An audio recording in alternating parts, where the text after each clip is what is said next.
Does it have to be this way? Can't we have just one more chance? Those who know they will not say,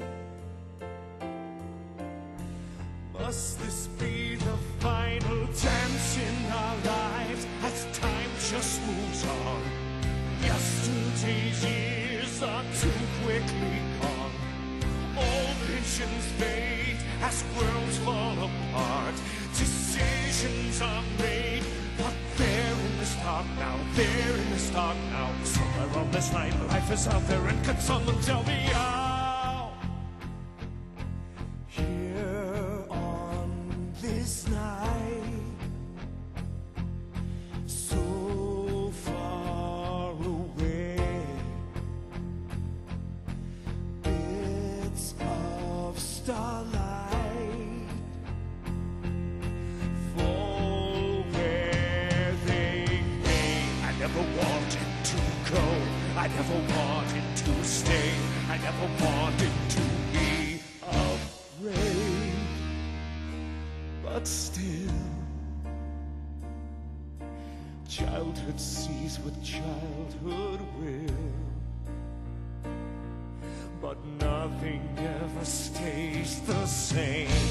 I fear the night, I fear the dark. I need this light, that distant spark. I know that somewhere someone's looking to deceive, and young and die, and children bleed, and some have too much while others need, and someone's looking to believe it.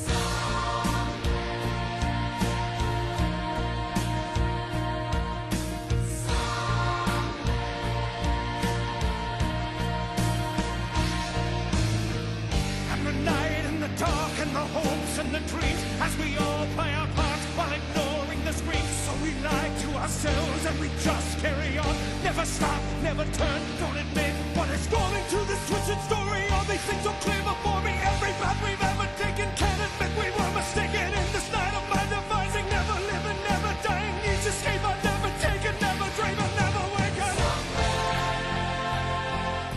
Someone's looking to deceive, and young and die, and children bleed, and some have too much while others need, and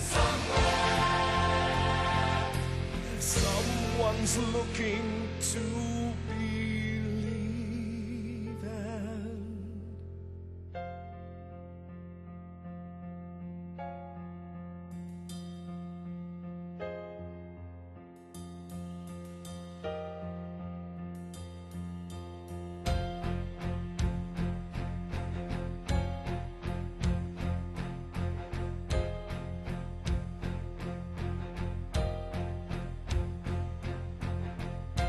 come on, welcome to the world's greatest entertainment since the fall of Rome. Life, death, victims, warriors, the best of society, the lowest of plebeians. And to keep it all extremely interesting, today's patrons could very easily be tomorrow's entertainment. All compliments of the ultimate showman fate.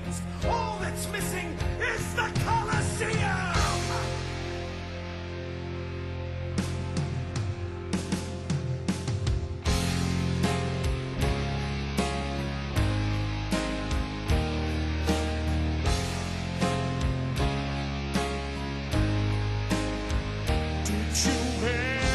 walk up to the edge of a cliff, stare into the abyss as your mind wonders if you should take one more step further into that night where your mind says you won't, but your heart says you might. Would you fall through the dark, feel the wind in your hair? Would you embrace the ground and in your life right there? Or would God reach his hand and that moment you fly?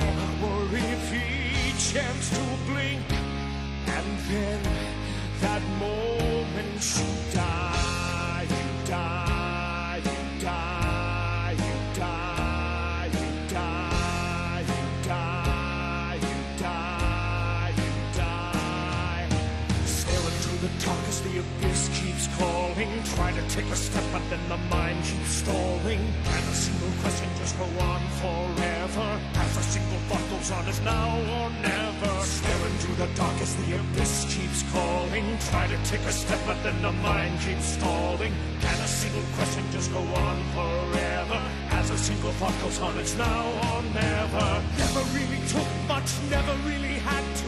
Only had a small crush, problem was that it grew. Never really took much, never really had to.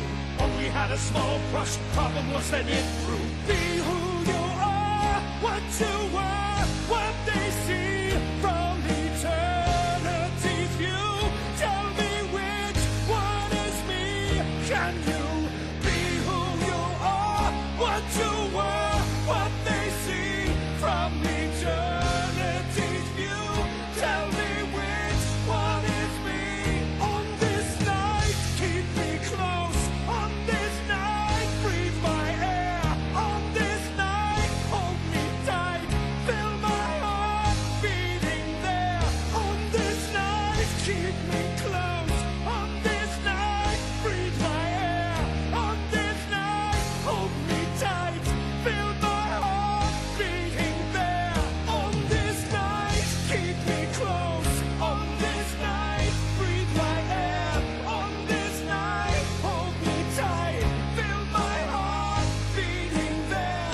On this night, keep me close. On this night, breathe my air. On this night, hold me tight. Feel my heart beating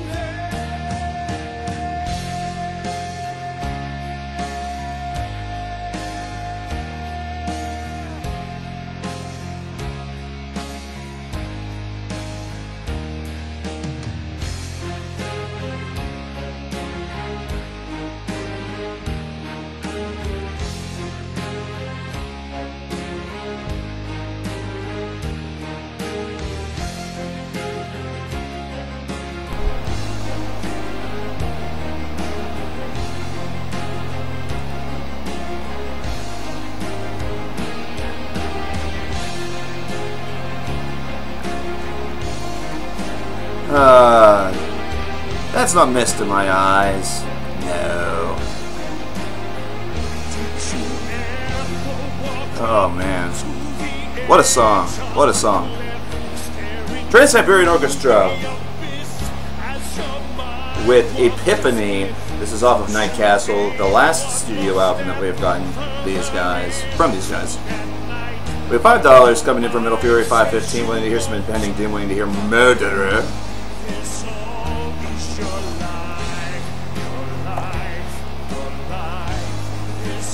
Where is the $5 head in Metal Fury? How's everybody doing on this Tuesday afternoon? Last week of VIDEOMANIA, last week of potentially streams for the year. Although I may stream once or twice individually after the series is over. Mostly would be to play some stuff from the all request queue and just kind of hang out, maybe take a break from doing all the other stuff that I will be doing in the next month. We have 2 videos from VIDEOMANIA that has already been posted, so that we are actually already ahead from where we were this time last year whenever we were doing Listmania. Metal Furious is number 12. If you hear something in the background, that happens to be my air conditioner. It's not that warm here. I wish it was. That'd be nice.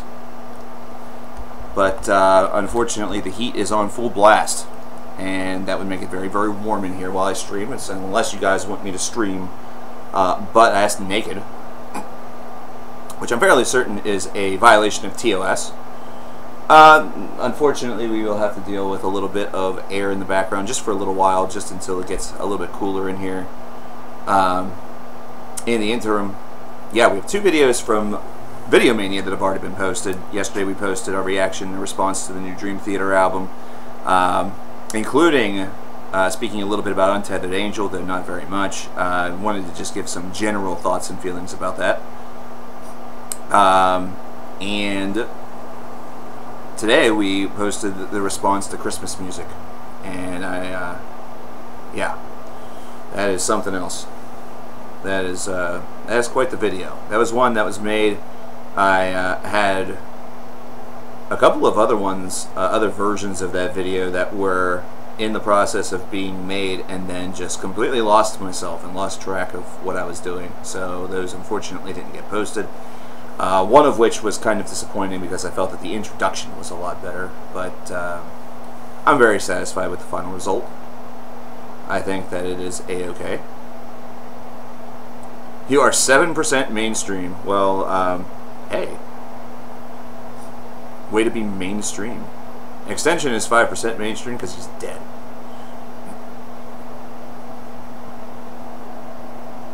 Whoops. You know, death tends to destroy your mainstream ability a little bit. Usually. Not always. Not always. Will the 5 reasons people hate deathcore video happen? If it's been funded, which it has been, then yeah, it will. It will happen. Hey, that's pretty good. 7%. That means there is 93% more mainstream than... There's 93 more mainstream points for you to capture. You need to level up. You need to level up. Hooray, gummies.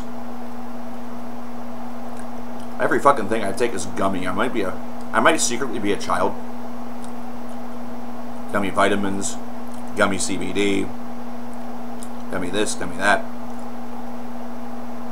Scott is in the building. He says, "What's up, hens and roosters?" Not much, just clucking around, my friend. Not much, just clucking around, dude. We are at the final week of VIDEOMANIA. We have just a couple of videos that remain yet to be funded.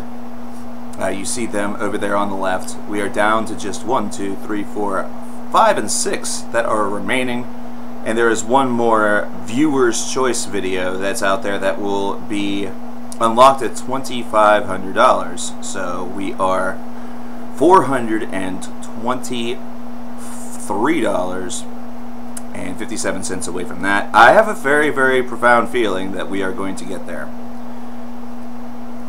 And I just realized that I have the wrong layout up right now. I just realized I have the wrong layout going right now, which is awesome. So allow me to fix that real quick. I knew yesterday, or not yesterday, I knew on Friday that this would happen. And I said to myself, nah, I'll remember. I said, nah, I'll remember.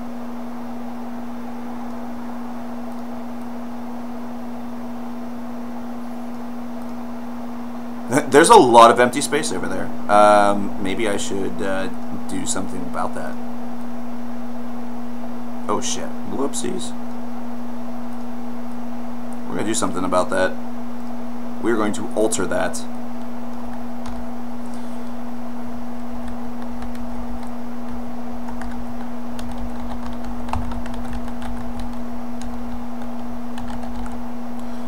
Mostly because there's a lot that gets unlocked at that point. Yeah, she is. Oh, she's Why? I didn't hear a word of what you just said.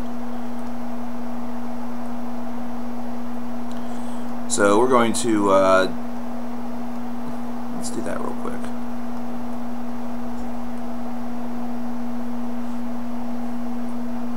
Oh. Yeah, she'll probably enjoy that in due time. Well, I'll just put it in here so she can play with it when she gets up. Okay. Whatever. Whatever. Oh, god, that flabbit, dabbit, do. I'm gonna do that real fast. I saw that we have something coming in from Scotty. From Scotty.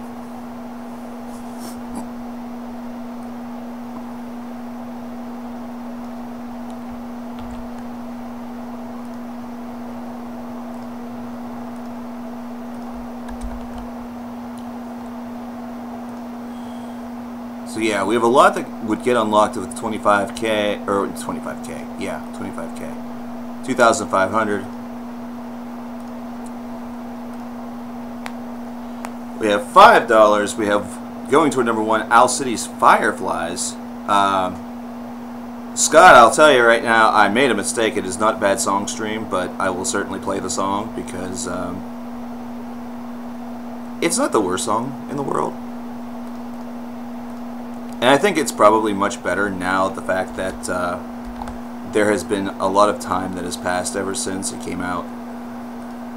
I don't know why I clicked on that. That was really stupid.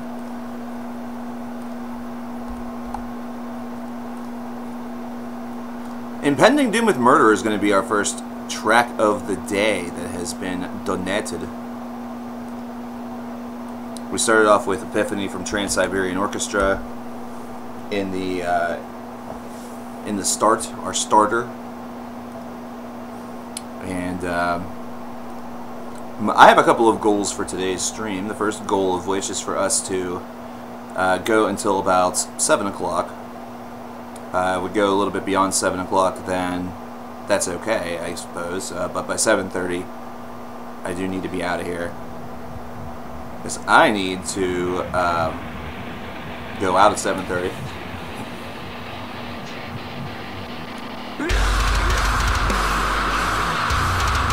Michael Bay directed Titanic. What I think would happen? More explosions! More explosions, damn it. That's what would happen. I forgot to get water and we're getting them. Oh well. I'll get that eventually.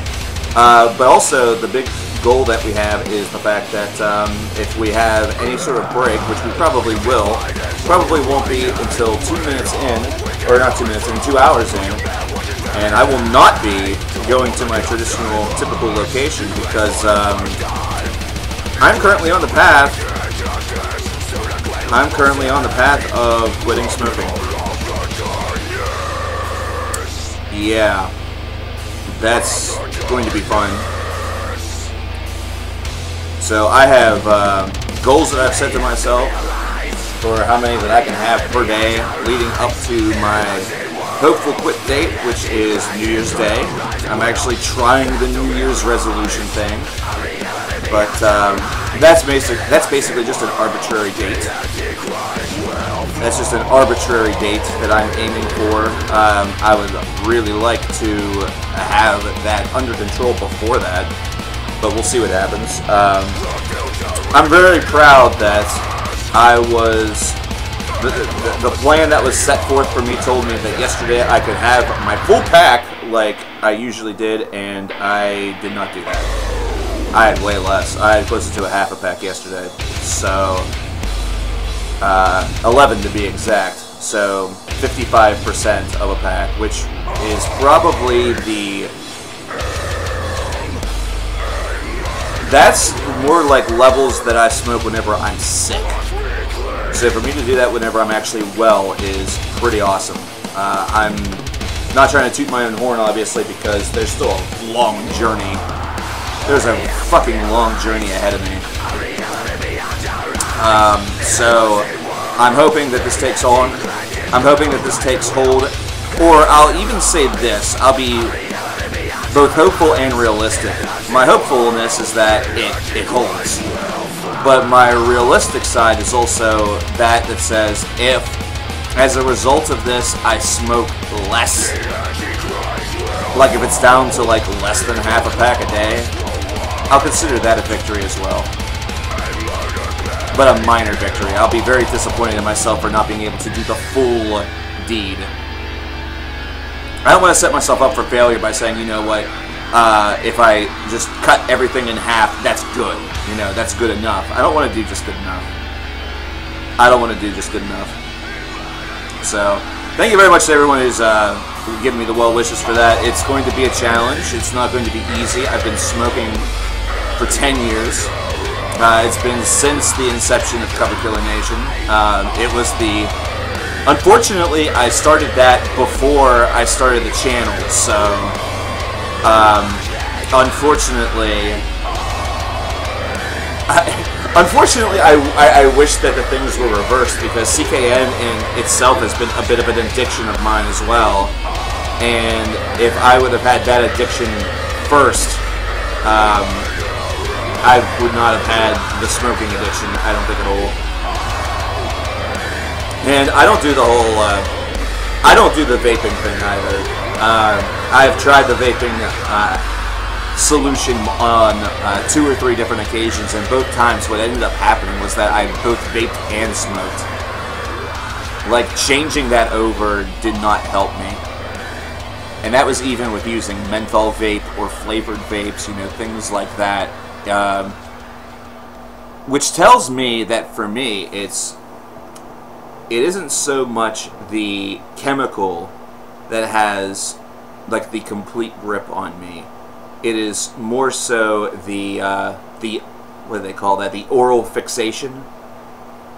It is the oral fixation or the oral habit of having something up there, and then also I associate mentally locations with smoking, such as in my car or out in the hallway right here in my apartment building, because I don't smoke in the building, and also on the back porch. So the big thing that I'll have to do, and the big challenge for me, will be to reassociate those places with other things. And I've already not smoked in the car now for 2 days, and I've been out on multiple occasions. I was out before the stream started today to go to the bank and to go down to the gas station, and then last night Faith and I went out to do a couple of things.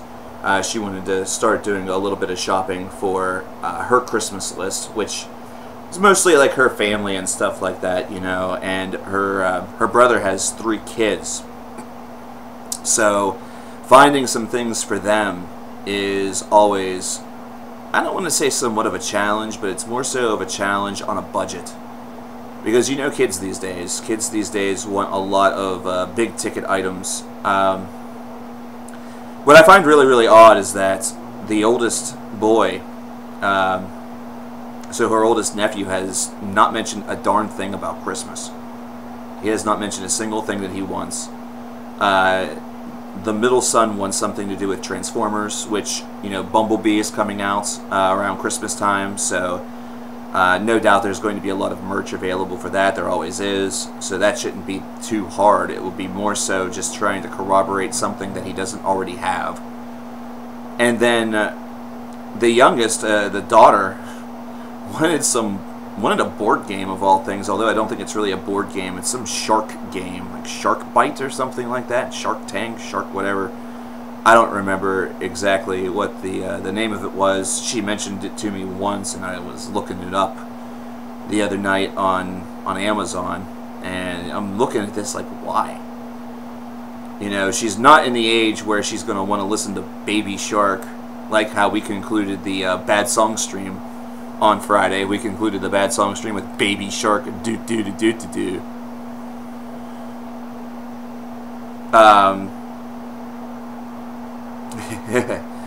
But it's kind of odd, because traditionally she's been all about, you know, My Little Ponies and everything like that, so I'm not too sure what the changeover has been. She's not getting that from us. Faith actually found some like pony type things, so hopefully that's still acceptable. I don't know. I don't know. That's kind of not up to me. That's not up to me, and I'm okay with that. But yeah, what a day it's been, right? What a day that it's been so far. Cannibal Corpse, Pat O'Brien. Can you believe that? At first, whenever I first was looking at this story and was reading it, I saw the fact that he was avoiding a house fire and broke into a neighbor's house. And originally my thought was, okay, why is he breaking into their house? You know, why is he breaking into their house to avoid a house fire? That seems kind of odd. Does not seem like the proper reaction. The proper reaction seems like it would be, you know, call the fire department. And then everything else happened. You know, you read about everything else where he drew on an officer and all this, and oh Lord, man, oh man. And he did not look like he was in his right mind whenever all this happened. If you take a look at the mugshots and you take a look at all the pictures, I don't want to jump to conclusions, obviously, but something didn't seem quite right. Here's Fireflies by Owl City. I do not want to watch this retarded music video. I'm not in the spirit of giving. You're in the spirit of being dumb, YouTube TV. Kiss my ass. I haven't listened to this song in a long time. Hey, thanks, Lauren. I'm gonna try my best. I want this to stick. I want this to hold. I'm not just being a big old ding dong and trying to quit cold turkey. I'm trying to instead do this a little bit wisely. You know, I'm trying to do this gradually. You know, get myself used to it. Hello from Greece. Hello from my room here in the Mid-Atlantic region of the United States of Trumpenstein. $3.40 from Maru for Hex Vessel Old Tree. Where's that heading to, Maru? Thank you very much. I appreciate it, girl. I appreciate it, lady. Ma'am. Madam.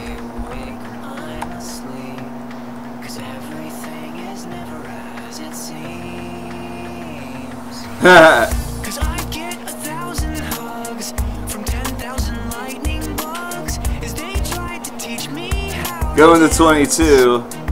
Yeah, I think I got this time around. I don't know if you heard, but I already have cut the amount in half that I smoke.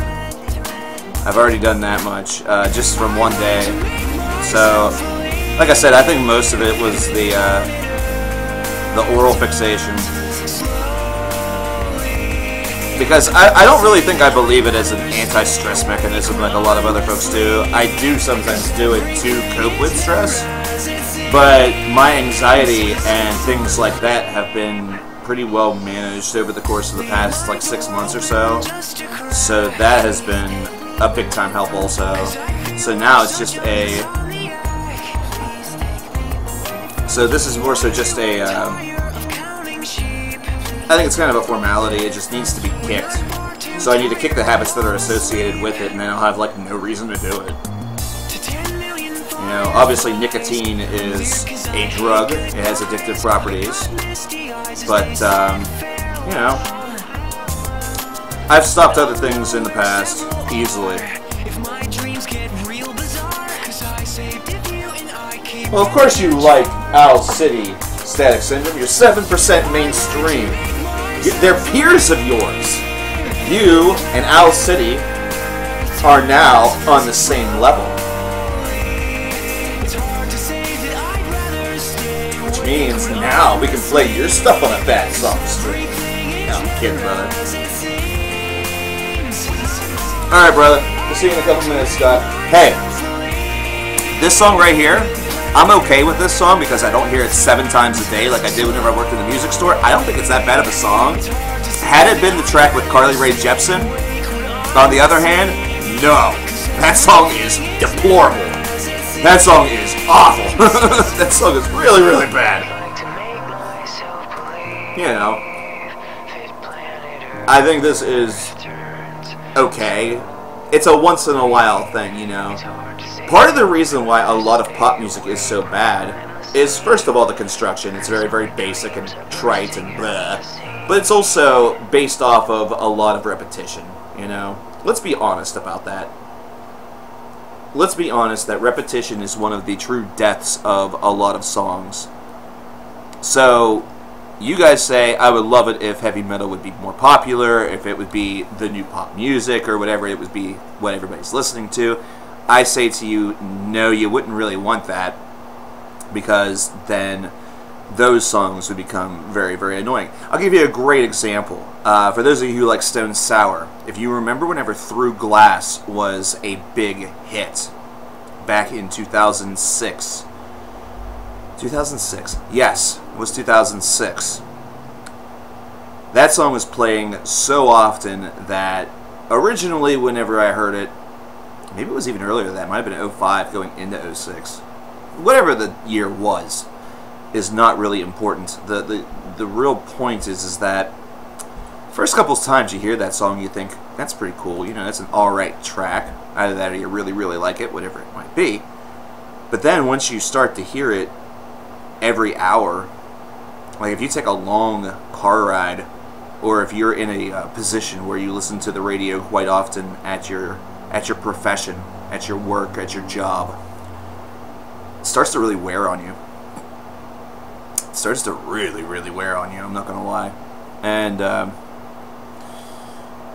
that is honestly not even one of my, like, nowhere close to my favorite Stone Sour songs. I think the track's kind of eh. It's got good emotion to it, but at the same time it felt like it was right in line with the times. Nothing all that special about it. Personal opinion. Deathless Zombie Ritual by Metal Fury.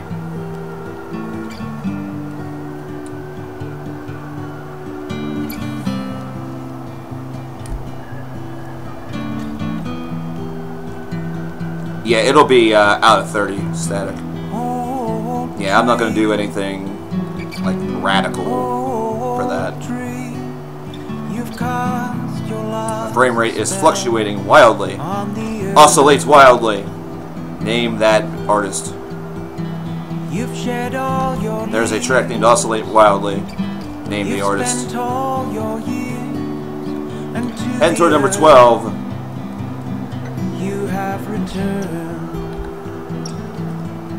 We're going to do a quick little move here.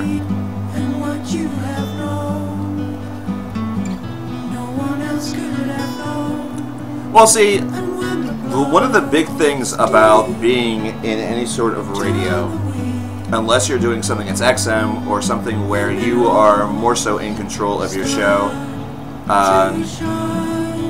you are kind of at the mercy of the playlist of the station. And, you know, you're not really your own boss in that capacity. You know, there are expectations. And also, with the way in which radio functions these days, it is not fair. It is not fair. We should be okay now. Frame rate should definitely be a lot better now. If you're having some difficulty, just restart the stream, as I did a quick little reboot, a little restart myself.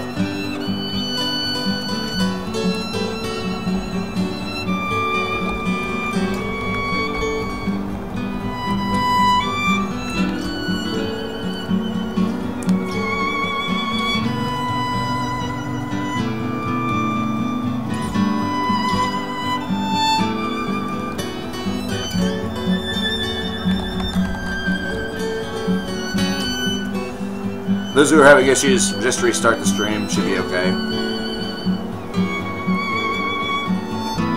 Should be okay. Interesting. Interesting that we have some things going on. I will say this. Before I was going to get on here, YouTube was having problems loading the streaming script in the streaming page. So that did not exactly give me a very good feeling about today, but I'm hoping that was just a passing little problem and not an omen, because of course we switched over to Tuesdays because Mondays were riddled with problems.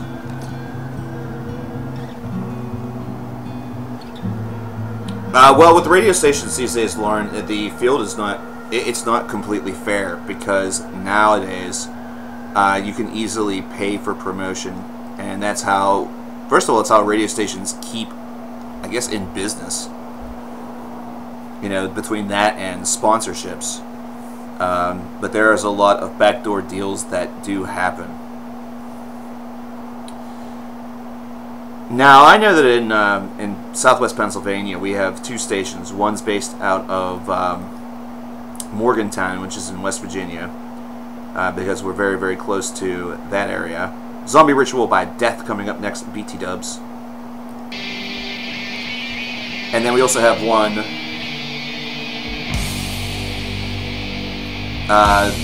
the second one that we have is out of Pittsburgh. And whenever it comes to playing the older stuff, it is the exact same playlist that they are drawing their pool from. So what they do is that they play some older stuff from like Disturbed, from Godsmack, you know, bands that a lot of people do enjoy. Like you'll get the occasional Pearl Jam or Led Zeppelin song, maybe you'll get a Metallica song here or there, but it's from the same set playlist that has been there, you know, and been in place ever since those songs were introduced, you know. And with the lone exception of the older tracks, such as the Metallica songs and stuff like that, which are usually Black Album or later era songs, with the exception of Master of Puppets. But there's a good chance that if you've heard a song too many times on these stations, they're going to play it. They are going to play it, and the differences have only started to come recently, where the radio station in Pittsburgh has played a little bit more of what I would consider to be fringe line rock. So you've heard stuff that has had a little bit more of that indie, like, hype behind it. And I think it's because they're Clear Channel, because they're now part of the iHeartRadio app. So now they have sort of taken the term alternative and tried to apply it to some more electronic rock. So you will now hear intersplicings of a lot of stuff that you don't really recognize. And plus, most of the afternoon is dedicated to a sports talk show, which is directly competing with a sports talk station that's also in Pittsburgh. So, you know, on weekdays, you're not hearing a lot of music on that Pittsburgh station anyhow.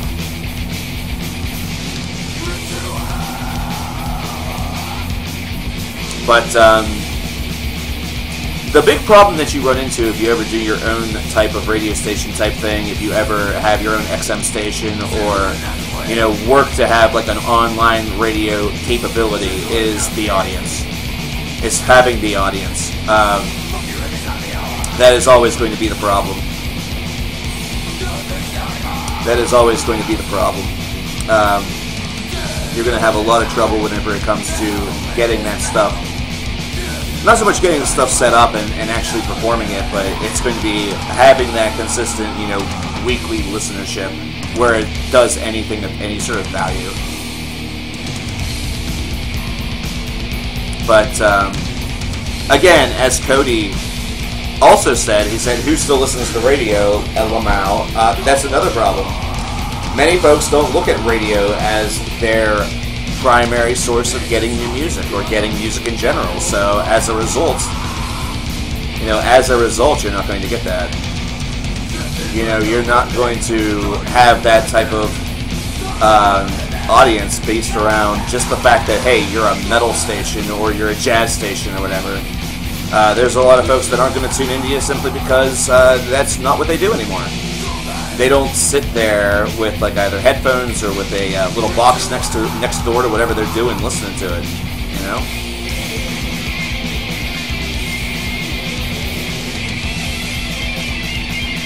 Y'all are looking for CDs. Oh boy, I have a sale going on, and man, oh man, I got something with your name on it, I'm sure. I got something with everybody's name on it. They just look at the list. Zordak, looking to request a song, maybe. There you go. But if you're curious as to what's going on with the CD sale, there is a command for that too. There you go.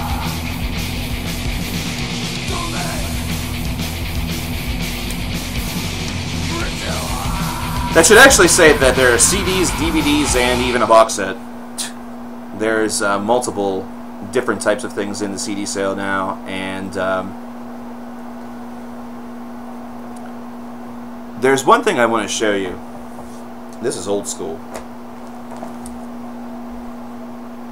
And I just received this yesterday from Jax Bunny Moreno, who has been a part of the last couple of streams. She had said that she was going to send a little something, and she did.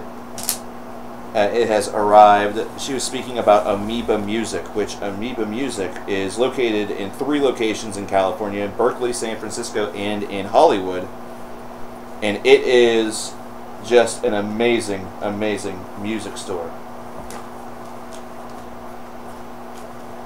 What I'm about to show you is going to look really, really strange, because it's one of those like flag things, or, you know, I don't know what you would call these, but I'm trying, what I want to try to show you here, if you look very carefully, and I'm going to have to look at my own stream to see how clear that is.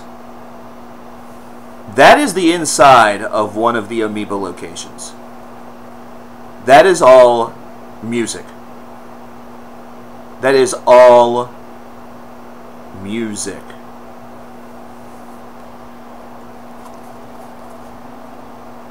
Now, it is certainly a guarantee. It is certainly a guarantee that you are going to find yourself a lot of what you're looking for right there. You're going to find a ton of what you're looking for right there. Because whenever you look at this also, I'm not sure if you can notice, but not only are there CDs in the racks, but there are CDs that are in racks underneath of the racks that you can also go through. Like basically, if you're me, this is what you do. First of all, I have to find somebody that has $1,000, maybe $2,000, maybe even $5,000. Somebody with a wealth of money, and I must rob them. I must take their money by force. You know, maybe they slip in a puddle or something, and their money just happens to land right in my hands. Either that, or they say, "Oh wow, here, have this money. It's my gift to you. Now please put the gun down." And then you drop me off at a store like that at about the very minute that they open. I'm talking the very minute that they open. And then what you do is you give me a shopping cart. You give me a shopping cart. And throughout the full course of the day, so if they're open from 9 to 9, that 12-hour day, I will go through each and every one of those racks. And I mean each and every one of those racks, and it will be my task. It will be my goal. It'll be my goal by the end of that day to not have any of that money that I just acquired left in my possession. You might say, wow, that's a waste of money, $5,000. You could do a lot with that. You could support 5 charities with $1,000. You're right, I could. That's very true. But sometimes, you got to do nice by yourself as well. Metal Fury with $5 with Dopes Now or Never. Zordak with the 30 Norwegian krone for Pleasures to Kill by Creator. I thank you all very, very much. I know where Metal Furies is headed. His is headed toward number 12. We'll have to do a little bit of conversion in order to get the krone to the US doll hair. And then Gamma just said, sent you the last PayPal of the year. which means Gamma is going to wow us one final time, because you know what happens every single time Gamma Angel sends us something. We are wowed. We are knocked on our rear sides. Zordak. Zordak, I would like to know which of the incentives on the left-hand side of the screen that you see you would like for your 20 crone, or excuse me, your 30 crone to support while I get the conversion up. And I thank you very much. I thank you very much. Is it the first time you've ever donated? If that's the first time you've ever donated, I appreciate it, dude. I appreciate that. Hey, you're going to Temple next year. So you'll be, that's outside of Philadelphia, isn't it? Isn't that in the Philadelphia area? Or am I thinking of, oh wait, I might be thinking of Gannon. Uh-oh. I might be thinking of the wrong one. Shit. That's $3.50 BT dubs. That's the conversion. Thank you very much, dude. I appreciate that. It doesn't matter how much it is. I appreciate it. Uh-oh. Hi. Hi, little Amelia. What's going on? Oh my gosh, hello. Oh, jeez. We have been taken over. The kitties are taking over. Oh my god. Hi. Hi. How you doing, little girl? This is Amelia. This is Amelia. This is Amelia.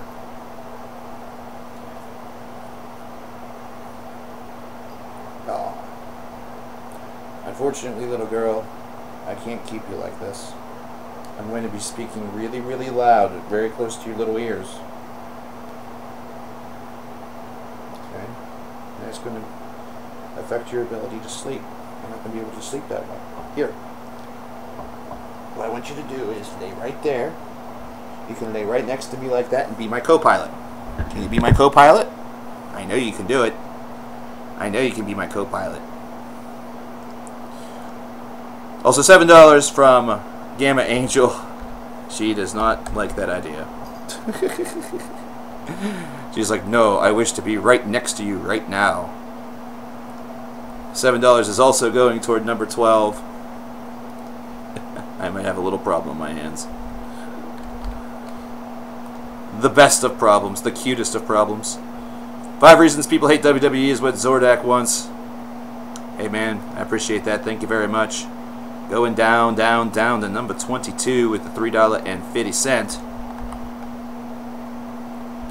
That puts it at $79.41. That one is currently in the lead of those that remain.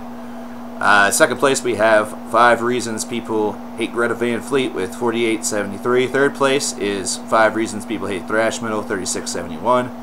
And then the last 3 are, well, they have a long way to go. They have a long way to go. Choice between Philly, Richmond, Virginia, or Columbia, South Carolina. Now or Never by Dope coming up next. I will read this request by Gamma Angel momentarily. He said maybe we should wait for Waterblunk to get here to play it. We can do that. I can certainly do that. Because he did say he was going to be a little bit late to the stream today, and that seems to certainly be true. I have no idea what's going on. You know, just hope he's doing alright. That's all that really matters, is that he's doing alright. Thanks again, Zordak. Thanks again, Gamma Angel. Gamma Angel's request, by the way. Blah, blah, blah, blah. I just had it up.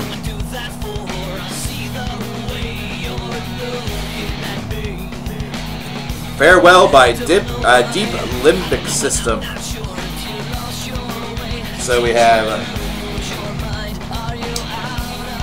you know what we really need in 2018 or 2019? Do you know what we need in 2019? I command. I hope it happens. We need new and abstract illusion material. We really do. This 2019 right now looks like it's going to be stacked. 2019 looks like it's going to be a great year for music, just looking toward the future of what we could potentially have. Now remember, it looks great on paper. You know, saying that there's a new Dream Theater album, for example, coming out looks great on paper. But Distance Over Time could be a very average or a lackluster album similar to the Ass Astonishing, and that sort of shoots that in the foot. You know, you take a look at this year, and Machine Head was a complete and total bust. Godsmack was a huge-ass bust. You know, if you were into radio-friendly metal this year, you did not have a good year. You really didn't have a good year. And there's a lot of other bigger albums that came out that were just kind of there. Like, they just existed. They may or may not even make the list. Ha ha ha ha ha ha ha. Now the Swans. Now here's the thing: whenever Swans happens, that is going to be very interesting, considering it's going to be different than the last 3 albums. It has been announced that that era of Swans is now over. Aya. I've not heard of Aya. Which album has meh reviews? Oh, you're talking about Greta Van Fleet? Oh boy. Yeah, it's not that bad, but it's also nothing special. They get a lot of unnecessary flack.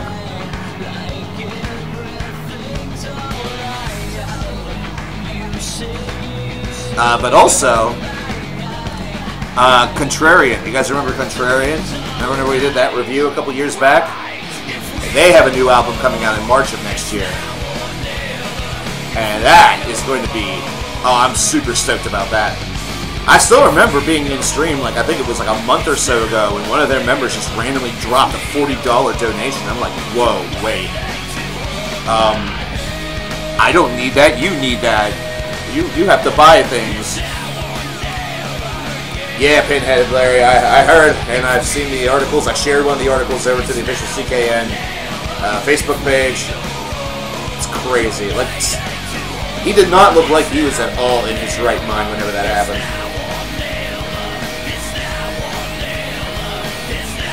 Like, something is very, very wrong here. Like, something is very, very wrong there. Hey, PlayStation Metalhead, what's going on? Contrarian has new merch I just bought. Nice. There you go. There you go. Yeah, because they're getting ready for the release of the second album. Dope. I'm not a huge Dope guy. They're okay, but meh. I'm by and large very apathetic toward them. Pleasure to Kill by Creator coming up next. Everybody in chat, give some hails and some thanks over to Zordak for this. Like I said, I think this is his first donation, so do make him feel welcome. Give him the CKN treatment.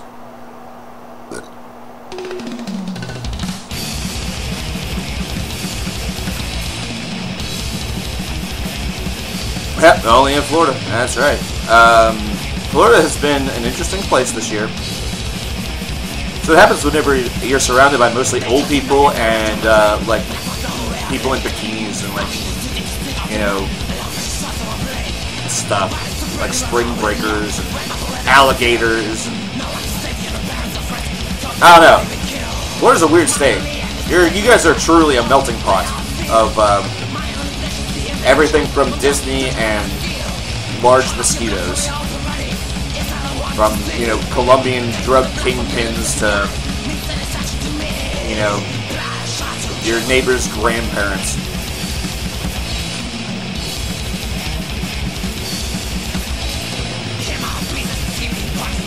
But thanks again also to Gamma. Gamma, we are going to, I want to honor your request. We'll wait on that one until Waterbelong shows up. That way he can hear it as well. Dream Theater hasn't been good since Train of Thought. I don't totally disagree with that statement, but I can't say I totally agree with it either.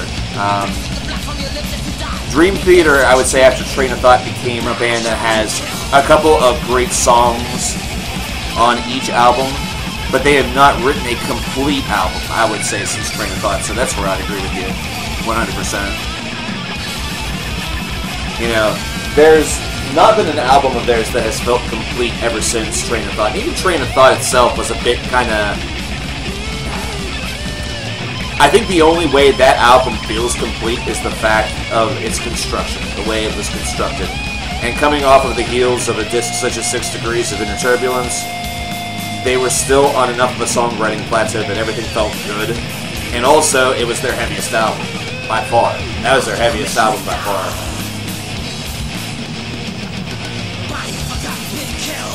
Like, the one thing about Untethered Angel is the fact that that little slow beginning, that slow beginning to the song, you've heard that 1,001 times before.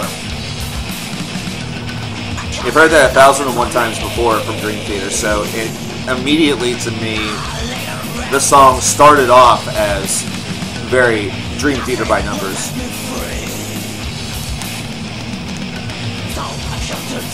Love Slayer, but Rain and Blood sucks. Wow.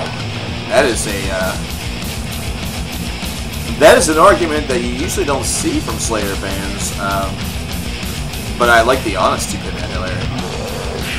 Because of course I'm a major fan of Show No Mercy. Like, Show No Mercy is my go-to Slayer album, even to this day. Rain and Blood, I don't touch it very often either. It's a chaotic album. I think it's a good album. It's sloppy as shit. Like, that is a sloppy fucking album. If you want to look at it mechanically, that is a sloppy fucking album.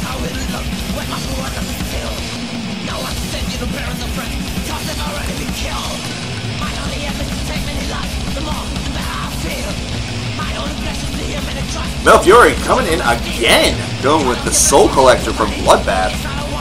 Mel Fury just must have gotten himself an advances job or something. Someone just fronted him like $10,000. So he's coming in hot today. He is coming in hot for number 12. He really wants to know 5 reasons why people would hate thrash metal. Like, how could you hate this? How could you hate this beautiful, beautiful German thrash? Is it because of the idea of taking pleasure in killing? Well, I can prove that you take pleasure in killing. I can take you right back into your own mentality whenever a fly lands on your wall. And you don't want that fly there. You don't like that fly. That fly pisses you off. So you take a fly swatter or a bare hand or maybe a big old heavy thing, and you smash it right into the fly and you kill it. And you're so pleased. You're so proud of yourself. You're so happy that that fly is dead. I know it because I've been doing that these past couple of days. Chemical warfare with sprays and stuff, yeah, that's nice and everything like that. That kind of makes you feel like, I don't know, Joseph Mengele. But nothing feels better than the pleasure of killing a fly with your bare hand. If you can take pleasure in killing a fly, then you can enjoy thrash metal, goddammit. That'd be an interesting video. Soul Collector from Bloodbath coming up next. Like I said, we will wait for Waterblanc to arrive to play Gamma's track per his request. I am currently waiting for a McDonald's. I'm so disappointed in myself, by the way. I had McDonald's last night.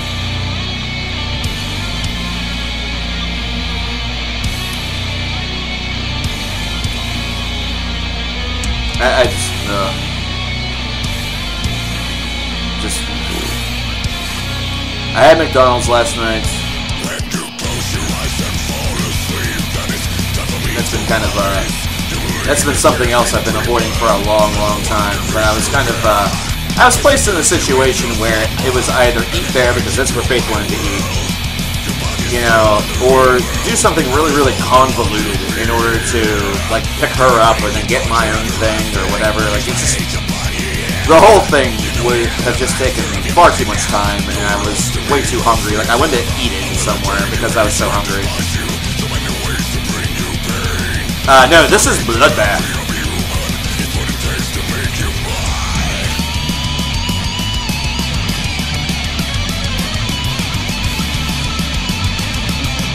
PlayStation Metalhead, that happens quite often with a couple of different artists and bands.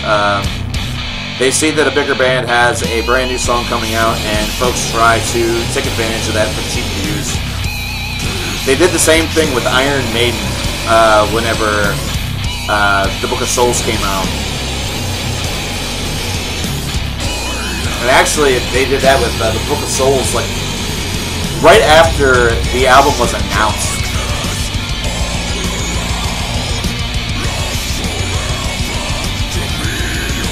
Wawa's pretty good. See, that's the thing, Lauren. Whenever I say fast food, I mean McDonald's, Wendy's, Burger King. You know, those burger joints that are kind of like the basic ass fast food. I'll still eat Arby's because it's not burgers. You know, it's roast beef, which is already, you know, better off than the frozen patties that you have there. Subway, of course, I will devour the shit out of. I mean, I love Subway. You know, but I've eliminated quite a bit of, like, bad foods. I would say the worst thing that I probably eat these days is Taco Bell. And mostly the worst part about the Taco Bell stuff that I eat is all the cheese. The cheese is more what is bad for me, because I really don't eat their tacos. I do more like the chicken quesadillas and stuff like that.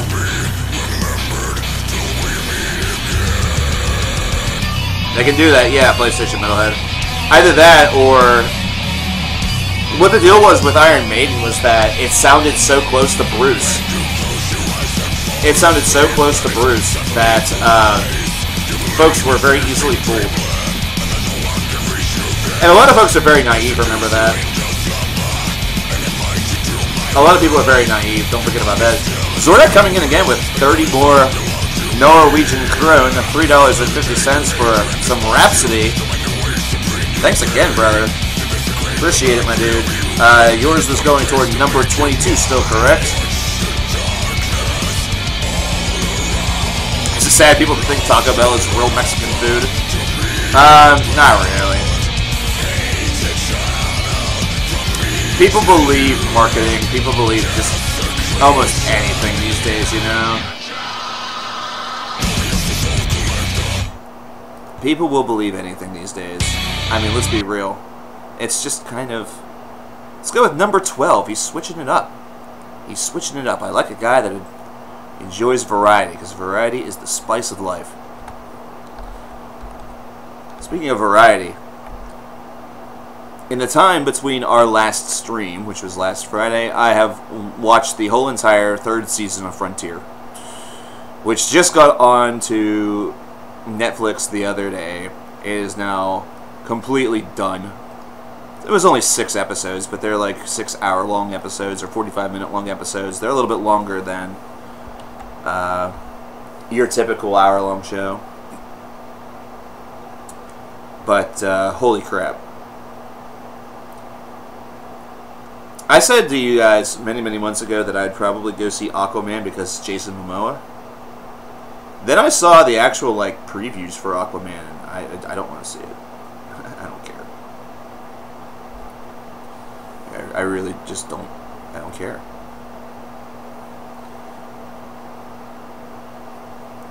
We have Dargor, Shadow Lord of the Black Mountain from Rhapsody, coming up next.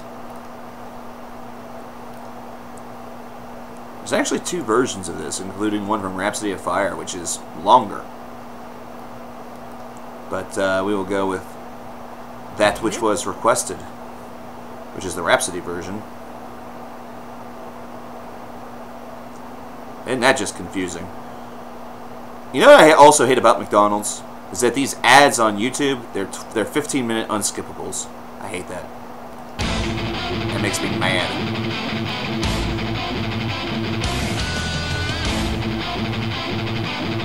Well, you guys in the UK, don't you have more?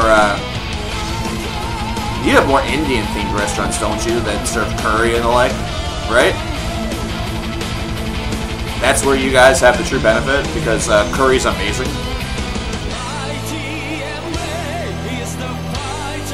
Oh, they're garbage over here too. Trust me. 15-second coding. If I said minutes, I apologize.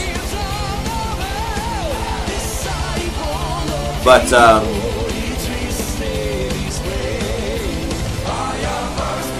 what movies have I seen in theaters this year?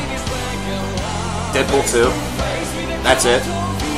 That's the only film that I've seen in theaters this year that I can remember.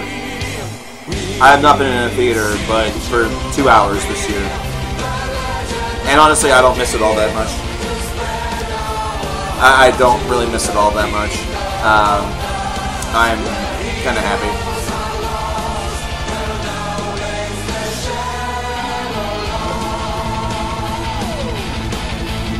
Is this power metal? It is. This is Rhapsody, baby.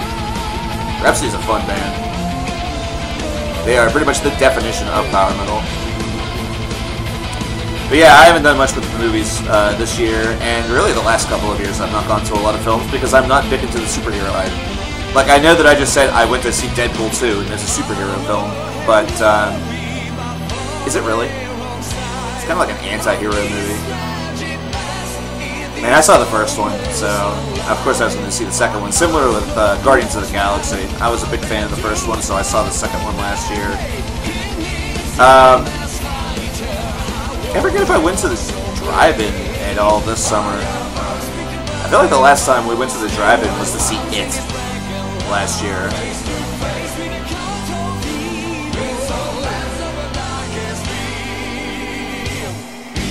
That doesn't count. Yeah, the thing is that what I mean, I understand why movies get more love than music does and everything like that. It's, you know, there's beloved franchises and all that, and you get to see this big time action. You know, there's a lot, you know, visual, of course, is part of that because the stimulus that you're getting from a film is the visual. It's both audio. You know, if they could somehow incorporate touch and smell and taste, you know, then you know, you'd be good to go. I guess you touch the popcorn, you taste the popcorn, you smell the popcorn, whatever. But I really didn't do much with films this year. Now I saw Solo, but I didn't see it in film or in theater. I didn't see it in cinema. $5 from Metal Fury and €5.55 from Mamoru. Listen to that classic guitar shredding. That's shredderation. Taria with a Victim of Ritual. This should teach you how to roll your R's. I think I'm just kind of screwed whenever it comes to that. I think I'll always be a very poor non-Mexican. I think I'll always be a very poor non-Mexican or non-Spanish, non-Spaniard. Mamoru, where is yours heading to? Still September 22, or are we switching it up? Or are you planning on switching it up, girlfriend? Thank you once again. That is $6.28. Whoa. Like, whoa.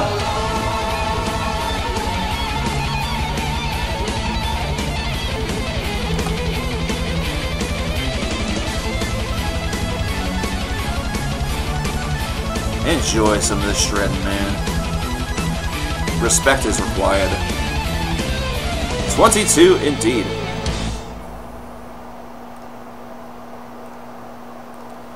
Yeah, why pay $15 for a nap when you can get the same thing out of a $7 doom metal album? Or you can go to a Slipknot show. That might be the most famous story of mine, is the fact that I once went to Ozfest and Slipknot was playing and I slept through the set. That's probably the one thing that will always be the reason why people think I'm a poser. Why people think I'm a poozer. I always think that I'm a poozer because, you know, I slept through a Slipknot performance. And it was that bad, damn it. No, I'm kidding. I needed a little nap. we had a very active night beforehand. Was my best friend and one of our buddies, and then we met up with folks whenever we were down there. And the night before was hysterical because we went through the WWE Anthology album because we were all really big wrestling marks. You know, we're big wrestling fans. In fact, we were at that point in time part of our own company. You know, part of our own little federation. So there was going to be like 5 of us. There were at that time. There was like 5 or 6 of us in my family room. My folks were on vacation, and we're down there, you know, drinking and playing GoldenEye while listening to old WWE themes off of the Anthology disc whenever it dropped. And then my buddy Rob still had his copy of like Volume 4, Volume 5, and Volume 2. Like, he brought up all his stuff. I had my copy of Volume 3. You know, we're just going through all this stuff. We're just laughing our asses off. We're talking shop. We're talking spots. You know, we're playing GoldenEye and other different N64 games. The N64, by the way, for me, for my friends and myself, I know that the SNES might actually be the best system of all time, but for us it was always the N64 because of just the era that we grew up in. And that was the system that we did all of our multiplayer with. And that's the fun we had. That's the fun that we had.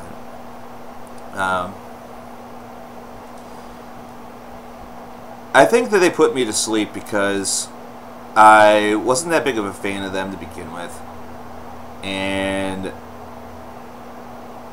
I wasn't there to see them. I wasn't there to see them at all. I had spent a lot of time and a lot of strength on other bands that were on the second stage that year. So to me, I probably would have fallen asleep during Rob Zombie. But he had a stage show. Slipknot really didn't have a stage show. They just had a bunch of people on stage like it was some sort of fucking circus troupe. Banging on kegs and stuff like that. Trust me, it wasn't very restful sleep. It wasn't very restful sleep. I guess that's fair.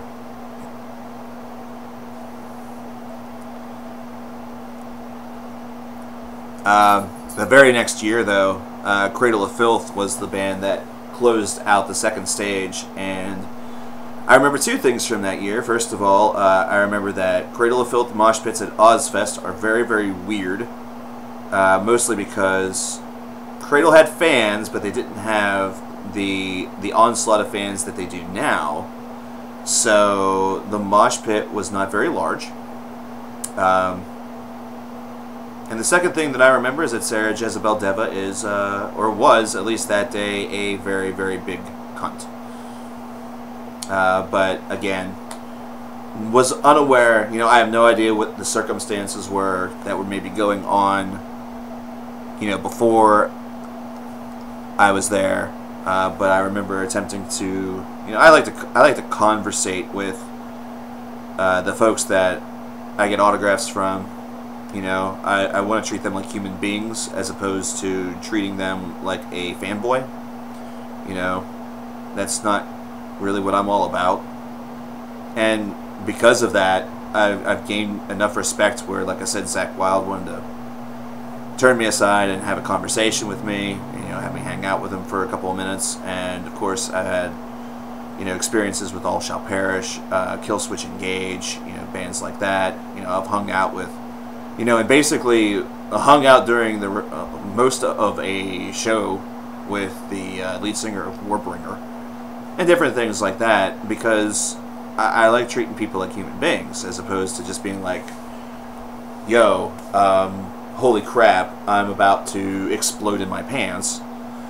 I'm not sure if maybe that's what Sarah was hoping for. I have my doubts that that's what she was hoping for. I doubted she was hoping for a bunch of gawkers that were just excited to see a set of tits in a heavy metal band. Maybe that's the reason why she was so agitated. Maybe that's what she had been getting for most of the tour or whatever. And somebody doing something different, she just perceived that as fake or disinteresting, or, you know, maybe I was doomed just because I had a dick. Who knows? I just remember that it left a bad impression. It left a really bad impression. So whenever she left the band, I didn't really care. My best friend cared more than I did because he was more of the... he loved female vocals. Like, that was his thing that he sought out. He sought out female vocals. I'm fairly certain that he got, like, a big old boner from some good female vocals. Not quite how I roll. You know? Not quite how I roll. Relentless Chaos from Miss May I is up next on our list here. Hey look, it's a 15-second unskippable Verizon ad with this annoying cheeky dipshit here. It's like, oh, you like to get stuff that's free? Oh, that guy gets it. He gets it. Apple Music. Apple Music is great. I like Apple Music. Verizon and Apple Music together at last. Yak, yak, yak. Blow it out of your teeth.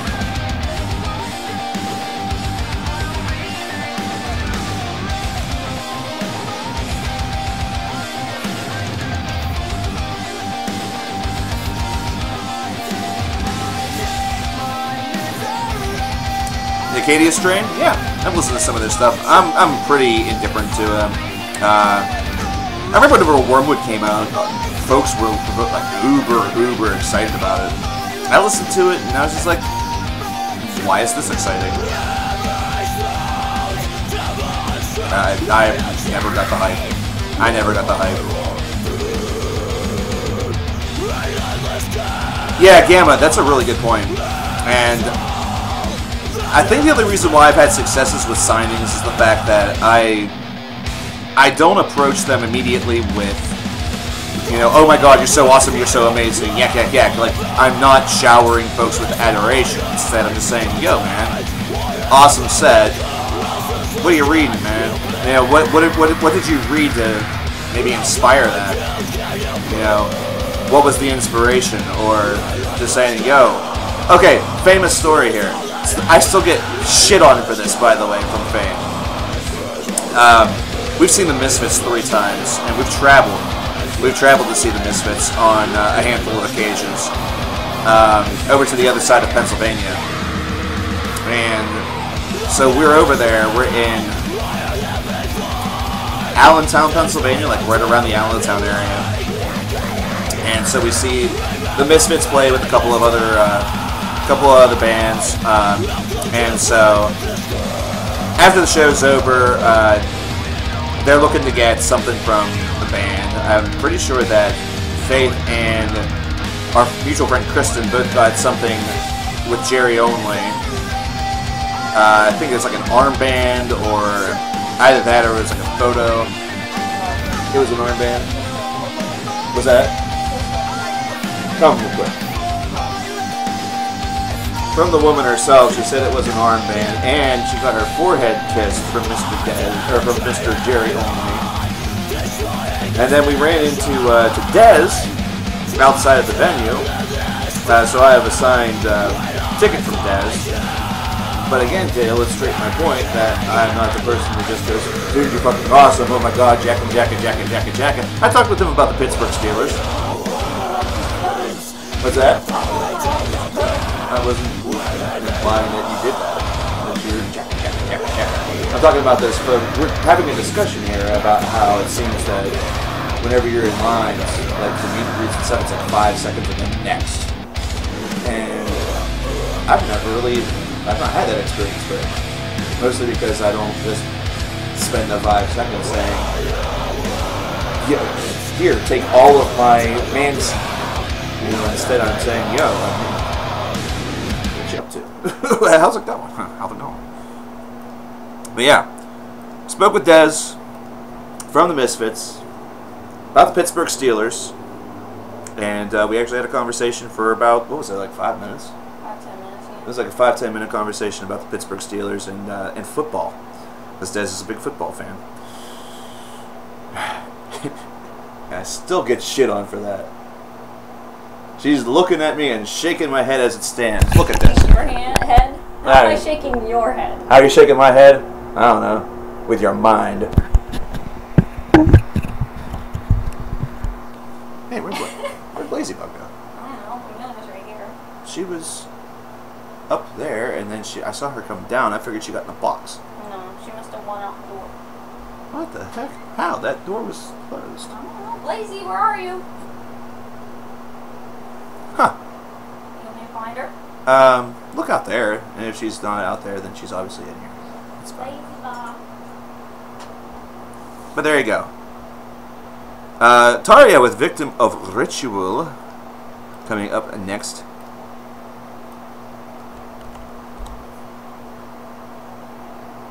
Victim of Ritual. Arriba. Ugh. I will never be able to roll my R's very effectively or efficiently. She reminds me of Velma. Oh god. Well, you know, anytime you ever see a Velma or a Velma in places as outside of Scooby-Doo, she always is the one that ends up being the hot one. It's never Daphne. I mean, she's either under the couch, under that thing right there, or I don't know. Apparently we have a mystery. Speaking of Scooby-Doo, we have a mystery on our hands. We have the mystery of the missing Blazy.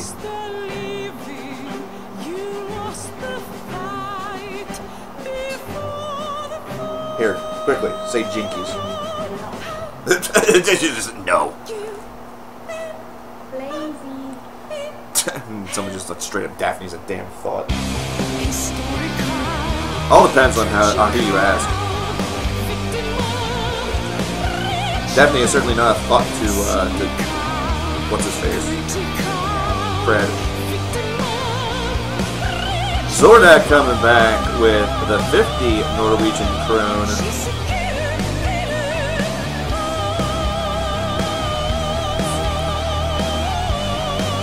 At 583, once they hear some Aglock as embers dress the sky. Metal Fury comes back with Real Solution number 9 with White Zombie. Or by White Zombie, should I say. That's 783 in total. Thank you very much, ladies, gentlemen, beavers.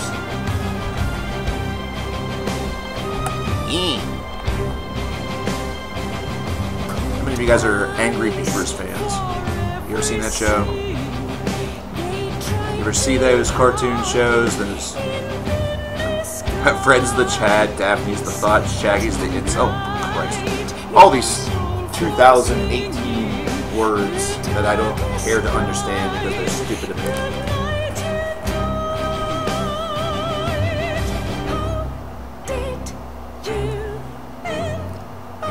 Zordak, where is that going to head to? Oh, you discovered Aglock, thanks. Awesome. You are definitely seeking Club material, I appreciate it. Wow, you were not kidding, Mario, whenever it comes to rolling your R's. She is, going heavy on it.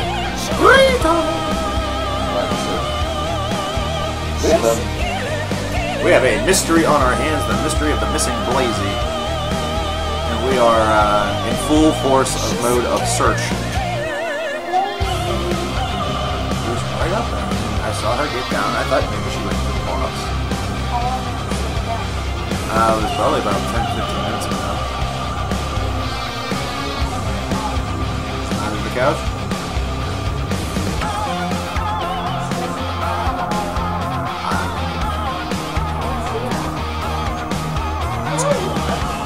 Oh, found her. Number 12 again says Zordak. I think that's where Metal Furies is also headed. There's Blazy. There's Blazy. She has been discovered. And of course, locations that we might have looked at the first time around because it seems very silly. But this is always what happens. Hey, affecting my shot here.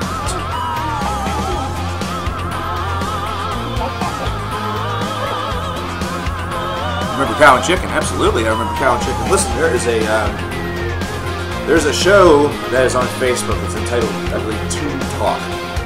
It stars the voice of Yakko Warner, of Carl from Jimmy Neutron, of Pinky from Pinky and the Brain, and he did various other voices as well. And he gets on a lot of different, very well-known voice actors and voice actresses, and they like to do scenes from movies or other shows or stuff like that from, I don't know. They're probably all looking for food. What?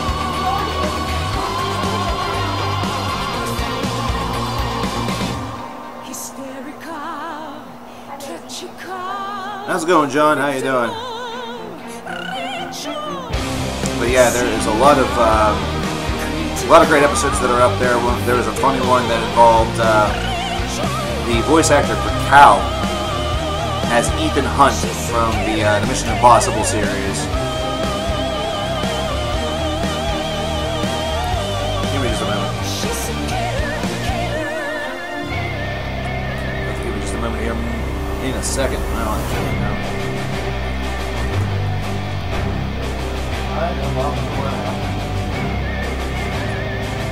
Oh look, I found the clown.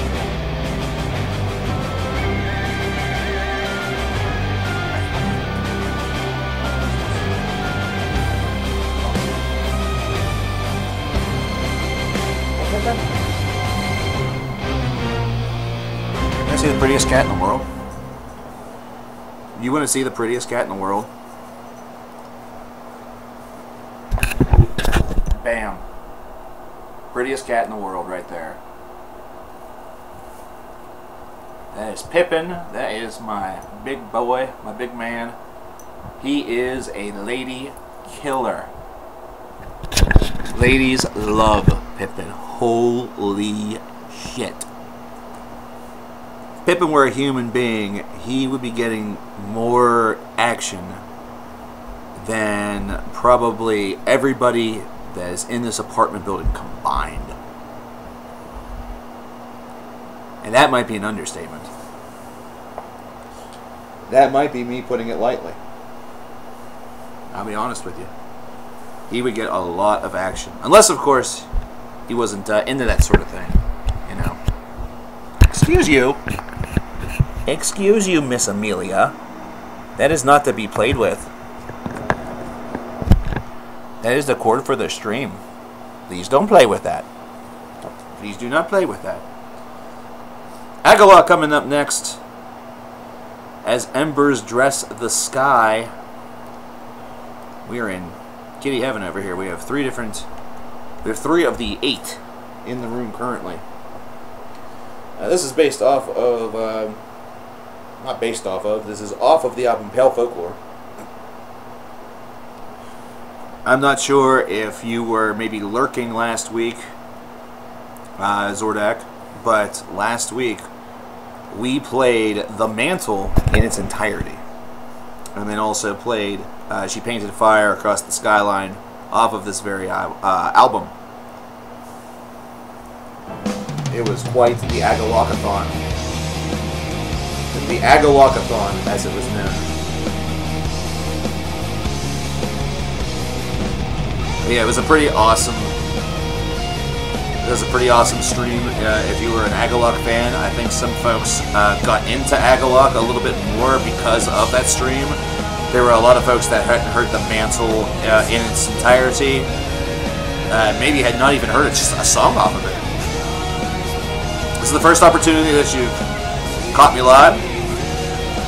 Cool, man, cool. I appreciate you coming out. This is around the time every Tuesday, Wednesday, and Friday that we go live. However, I will say, after this Friday, the streaming schedule is going to get a little bit wonky.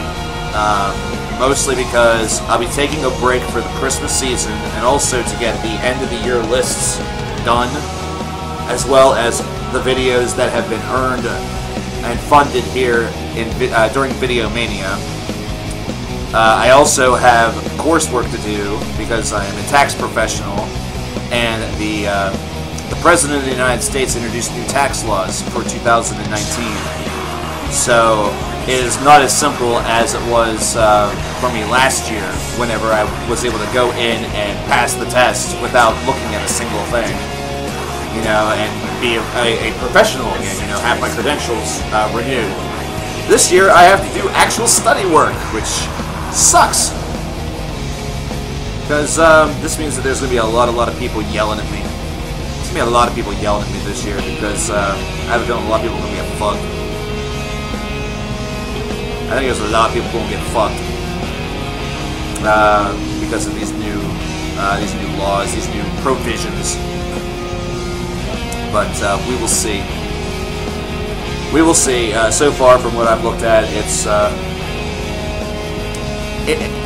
it feels like very much keeping up appearances, where it looks like you're going to be helped and then you're not. You know. Yeah. So now my schedule, starting in January, I will probably stream 2 days a week, and it'll be out of those, you know, out of those set of days, you know, Tuesday, Wednesday, or Friday. There might be some weeks where I only stream 1 day a week.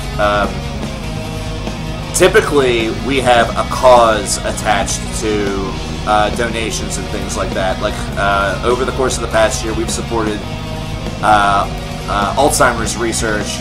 We've done autism research through the Organization of Autism Research. We've also done cancer research through the Ryan James Dio Stand Up for Cancer Fund. And we also, every year, do the One-of-a-Kind Pets Charity Marathon, which is toward a animal shelter, a no-kill rescue center that's located in Akron, Ohio. It is the best shelter-type place I've ever seen in my life. Like, I did a video based around it. It is just an amazing, amazing place, and they run completely off of donations. They get no federal funding. You know, they do sell things on the premises, but you know, a lot of the stuff that they're using for the cats and the different animals on site are based off of donations. You know what I mean? So anything that, you know, anything helps. So we did one 2 years ago. We raised $775. Last year we raised over $1,000. So this year, I'm hoping that we're able to supersede that. I'm hoping that we're able to beat that. That'll probably happen sometime in May. Hey, Rip Notebook, how you doing, dude? Hey, Goku's in the building. How's it going? Everyone's starting to get off of work, I think. Not too much is going on right now. We're checking out some Agalok. We have White Zombie coming up next with Real Solution number 9, and then we have a track also that's in the queue from Gamma Angel, but we are awaiting to see whether or not Water Blanc is going to make it to the stream. Maru CKN and Water Blanc. Is Water Blanc here? Did he just show up? Did Mr. Blanc just arrive? I don't see him in chat. I don't see him in shot.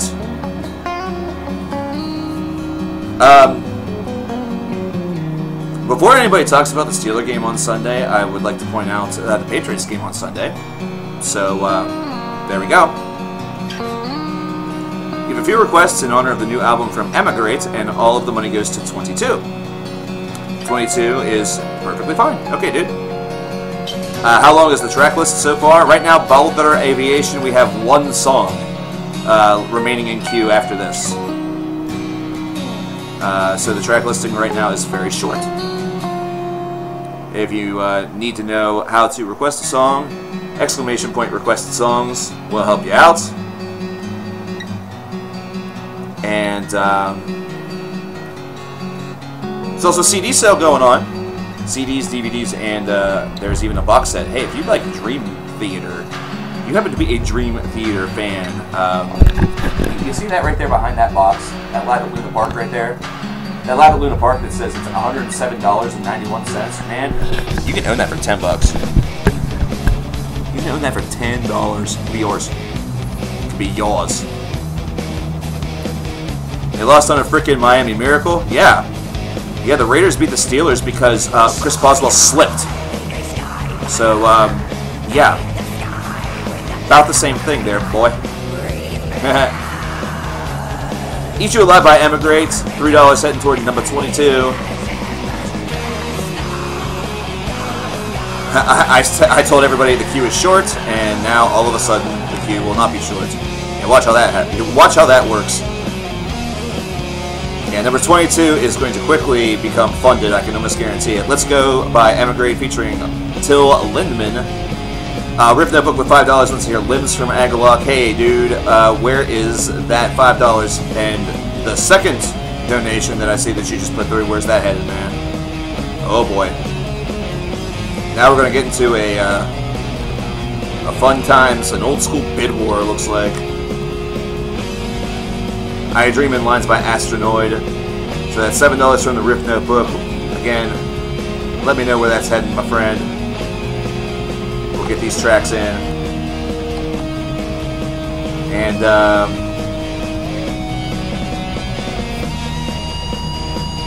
thoughts on multi-purpose stadiums for baseball and American football that get some flack? Yeah! Yeah, that Oakland field sucks dick.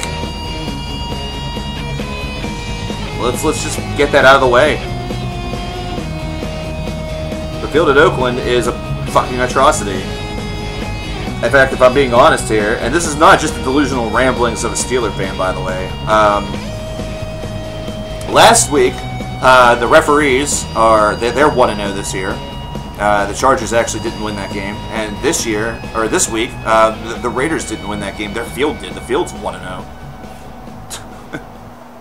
I know that sounds like. I know that sounds like. It sounds like I'm just bitter, but that field is like, that's not a suitable field for football.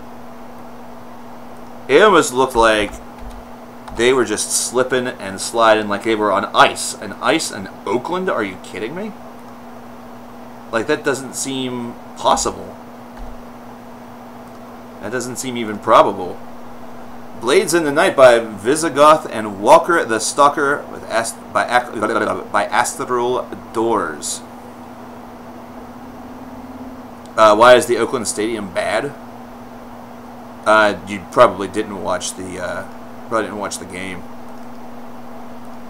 It is an incredibly slippery field. It's a convert field, and it is not good.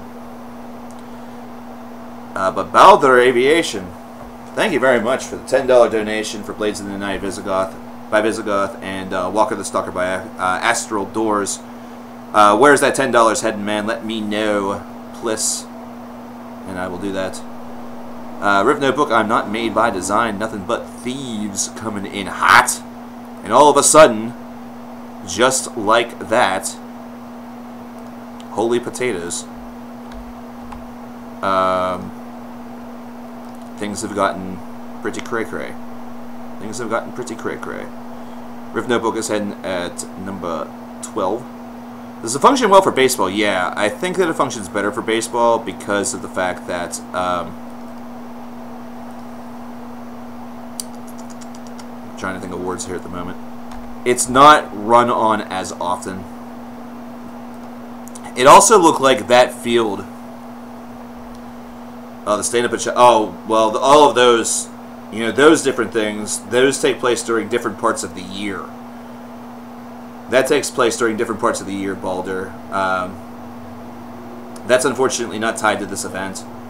The incentives that we have are to the left there. There's different video concepts there.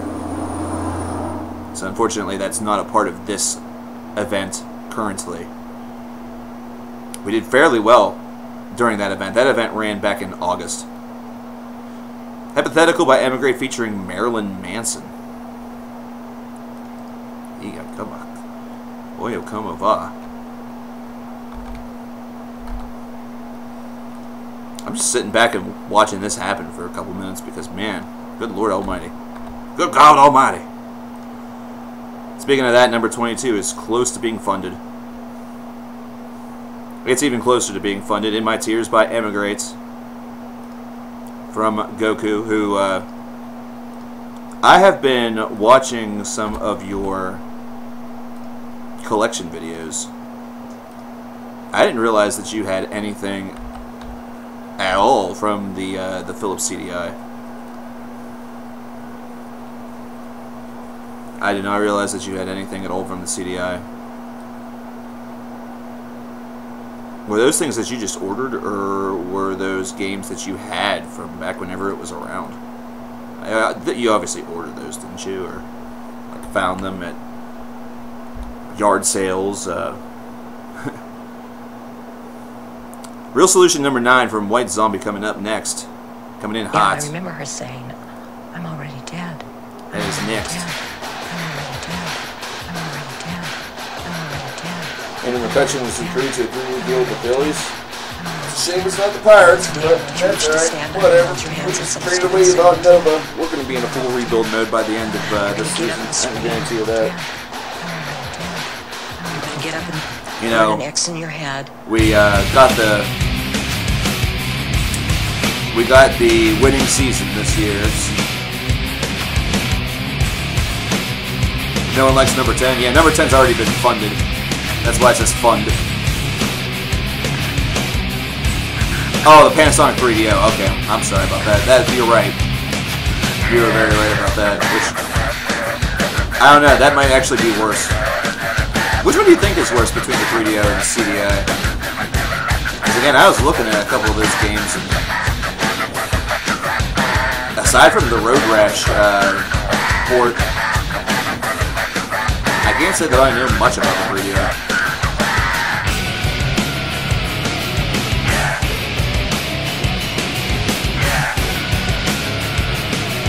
I feel like I know more about the TurboGrafx 16 than about that too.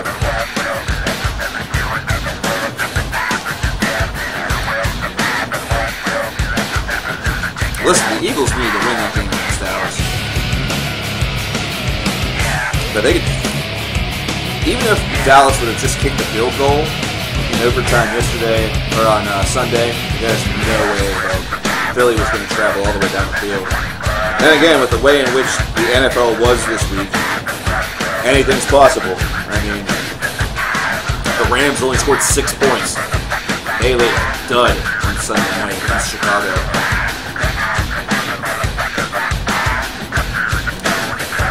Now, this is White Zombie. This is Real Solution number 9 from White Zombie.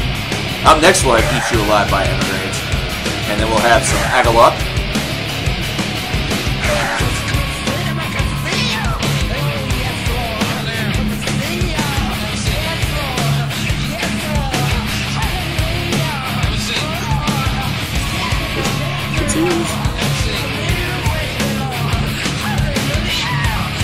That is a huge experiment for video games.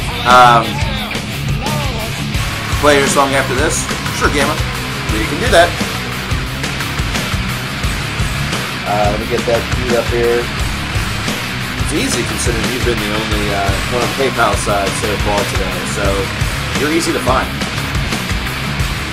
Mr. Pippin, you want to go back outside? Or not outside, but out in the hallway?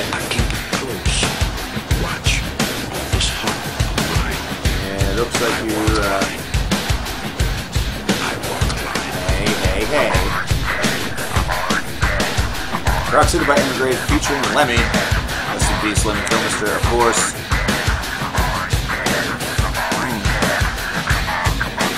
That means that number 22 has been funded.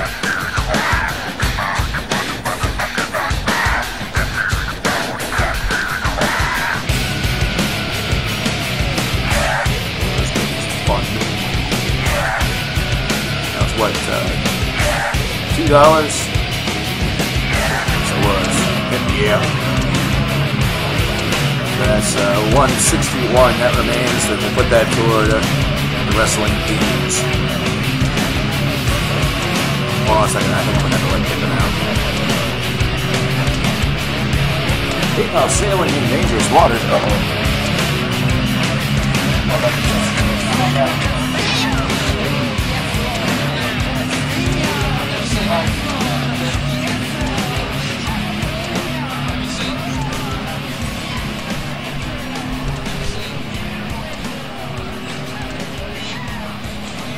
So the music is too loud. It's alright. It's just White Zombie. Nothing to be scared of. So up next we have Deep Limbic System. And we are looking at their song Farewell, which in a way could be a way to sort of describe what this week kind of is. This is the farewell to streams in 2018. This is the final week of streams officially. Like I said, I may pop in once or twice after this is complete just to sort of say hello. You know, probably wouldn't have any sort of goal or anything in mind, just really have the goal to hang out. So we have Farewell from Deep Limbic System coming up. By the way, for all of you out there who are curious if we have anything special that is happening this week on the streams, we're not going to do anything. We're not going to be doing anything too much, too crazy. Tomorrow's stream will be pretty much business as usual. However, for the finale, for Friday's stream, we will have a requirement. And that requirement will be that all the songs that are requested have to be from 2018.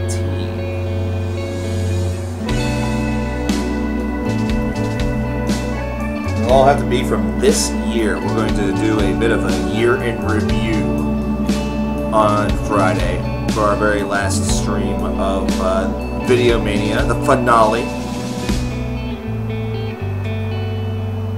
So have your picks prepared.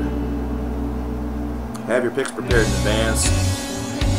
Ambrian Dawn with Shallow Waters, Amorphous with Silent Waters, and Eve Bandish Privateers with Ship is Sinking. I do see the theme now, Mario. Thank you very much. $13 over there on the PayPal side. We have a long queue ahead of us now. Amazingly enough, 1, 2, 3, 4, 5, 6, 7, 8, 9, 10, 11. Wow, that got busy in a hurry. But thank you very much. Appreciate it. Very, very much so. Where is that $13 headed, by the way, Mario, now that number 22 has been funded? Hope that you enjoy the Emigrate songs. That'll be coming up next after, the first of which will be coming up after this track right here. Mars says number 12 is where she is focusing her efforts and her shots. That's where she is now focusing the aim. That one is actually very, very close. Less than $20 away from being funded. We are down to just 5 videos left that have not been funded. It's crazy. And to give you a bit of a reason why it is crazy is the fact that last year whenever we did Listmania, if I remember correctly, we did a total of 15 or 16 that got funded. I'd have to, you know what, I'd have to actually look once again. Scott coming back with Faith No More, digging the grave toward number 1. Holy crap. We are getting deep, deep, deep. I may actually lose my bet with myself. So I know that I need a break sometime. But I know what I don't want to do. I know what I do not want to do. I made a damn pact with myself. And if I can't, you know, stay with my own pact with myself, then shoot. Who can you trust? Who can you trust? Listmania. I'm looking here. Whoa, that even looked like... What the hell? Oh, that's why. I was gonna say, wait, was Was that not done? It was.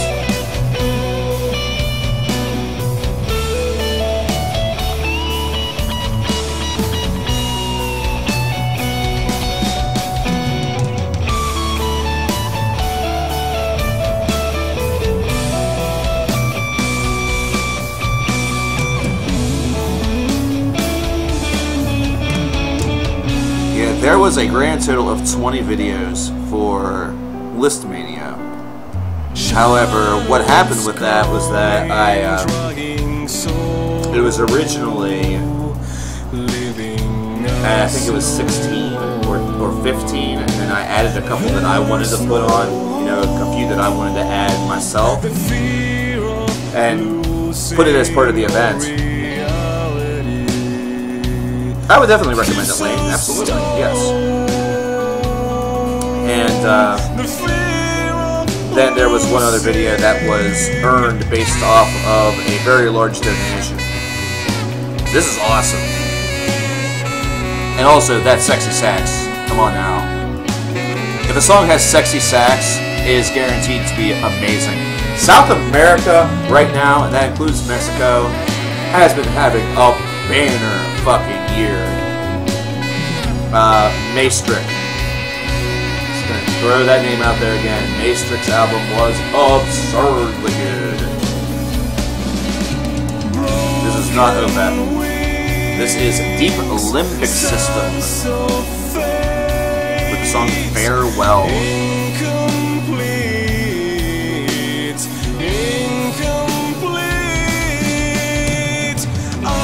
It's just a show for us to have sexy sax. Sure, why not? Sexy sax is sexy sax. You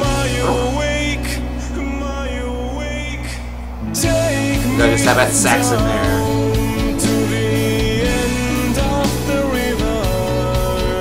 We need more sexy sax in music, not just metal. Just all around. Just all around. Throw it in a rock song. Ooh.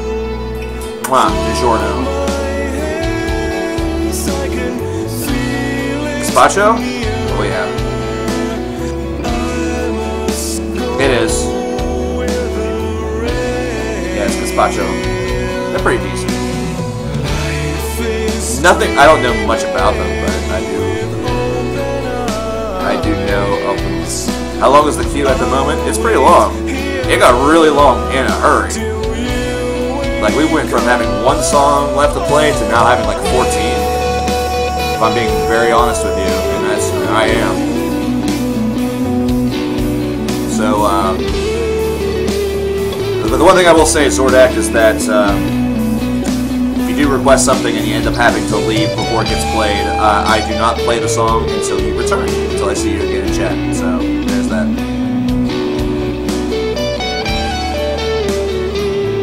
That is probably a good idea, Gamma.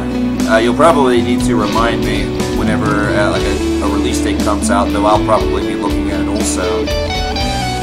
Because if I'm going to see something like the cover that I see for the Embryo EP here, I'm going to be interested in it almost instantaneously.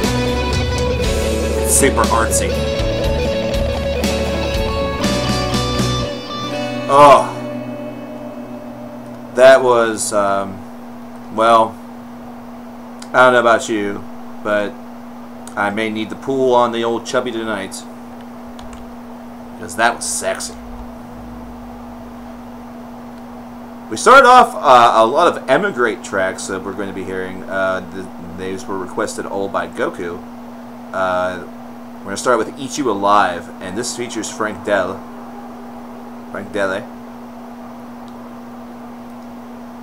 And so here we go.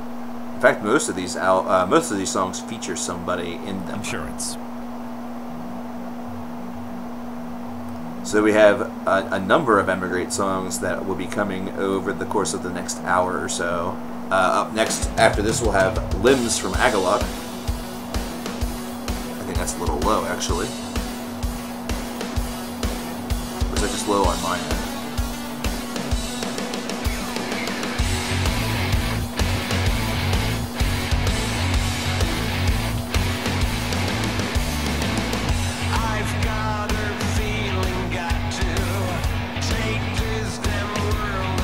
It's my favorite song from Rob Halford's solo band Halford, Silent Screams. Very, very, very good song. Yes, this is Emigrate. Yes, this is Emigrate. So, yeah, this is definitely not Agalok. Yeah, we'll have another Emigrate track coming up very soon that features Till Lindemann, of course, of Rammstein and Lindemann fame.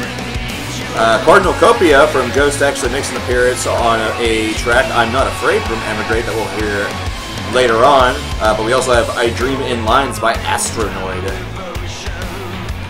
within that as well. But notice that notice all these big names that are in there. And then we have Blades in the Night by Visigoth, Walker the Stalker by Astral Doors, I'm Not Made by Design by Nothing But Thieves, Hypothetical by Emigrate featuring Marilyn Manson, In My Tears by Emigrate. That one doesn't have a another individual attached to it. And then we have Rock City by Emigrate, which features Lemmy Kilmister. We have a couple tracks from Monterey that are all very dangerous and sea-related, which I guess is fair considering part of Frontier, part of the series I just finished up. Man, that was spent crossing from the north, was it the Northwest Territories of Canada? No, it can't be the Northwest Territories because it was on the east side.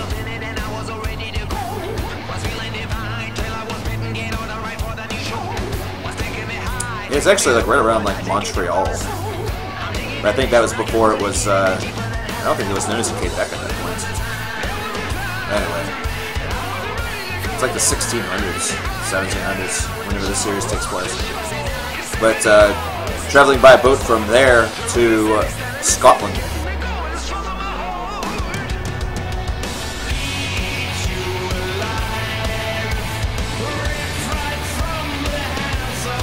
Hey, no problem, Scott.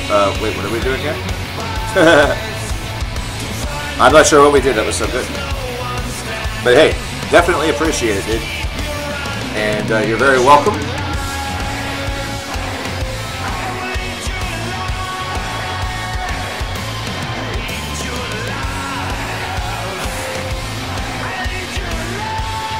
I said, I don't want to take a break because I know what will happen if I do that.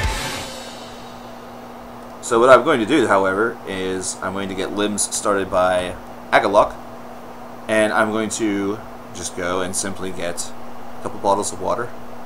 I'll return momentarily. This is off of Ashes Against the Grain. I know some of you have said, hey, I discovered Agalok because of your channel. If you are not aware of this album, it's a pretty awesome one. It's a pretty great disc. You should probably scope it out. This is the first track from it.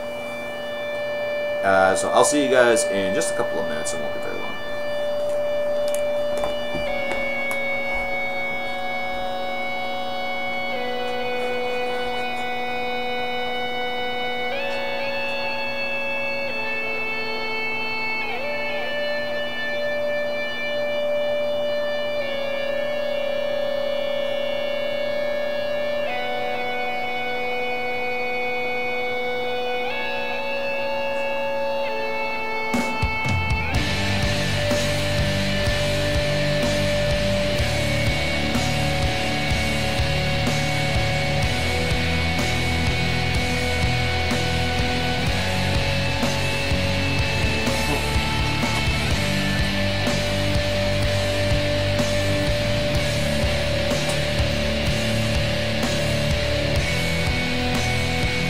I'll take that back.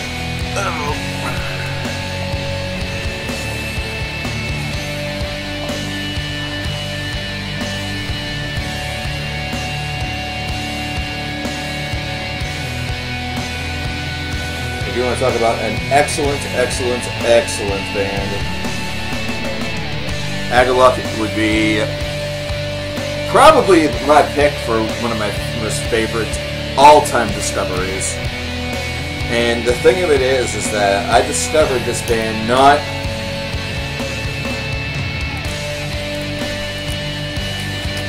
Not because of YouTube or anything like that. The way in which I discovered Agaluk. The hell was that? You guys hear that?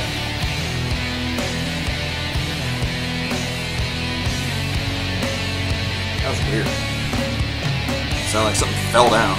Anyway.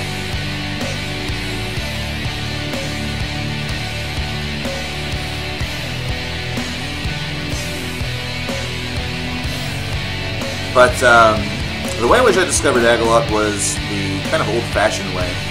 I was looking up albums from 2001, I believe it was, or 2002. And the Mantle happened to be on that list.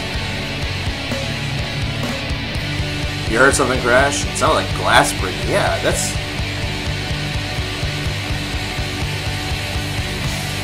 really weird. So first off, there's no glass really in here.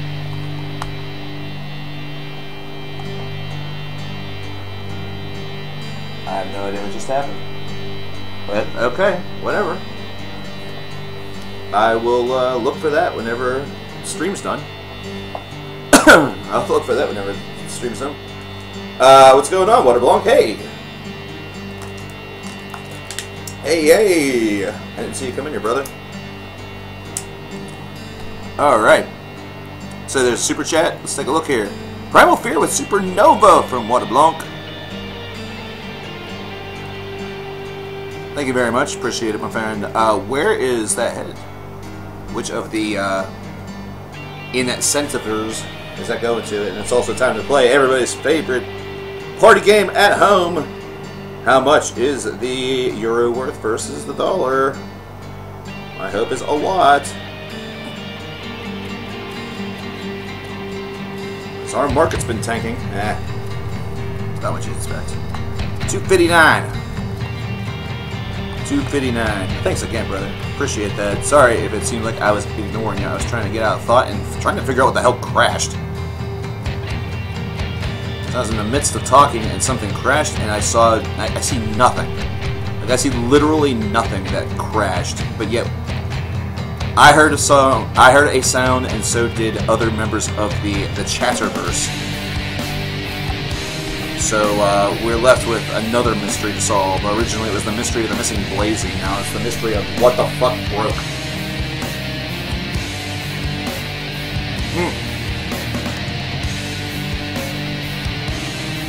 Anyhow, I would definitely call Agaluk one of my favorite, if not my favorite discoveries myself. So this is a band that changes people. I've noticed that. I didn't maybe realize that whenever, like really for the first 8 years of my love for the group, you know, first 8 years that I knew of them throughout the 2000s, but really whenever we started talking about this band on the channel and in streams and suggesting them to people that maybe did not hear them because maybe they were too young whenever the Mantle came out. You know, it's kind of like seeing this band get introduced to a new generation. I would say the band that consistently I always get messages about saying thank you for introducing me to this band, it's Agaluk. You know what I mean? It's pretty crazy. They might have summoned a ghost out of that, or something. Just like nothing was even close to.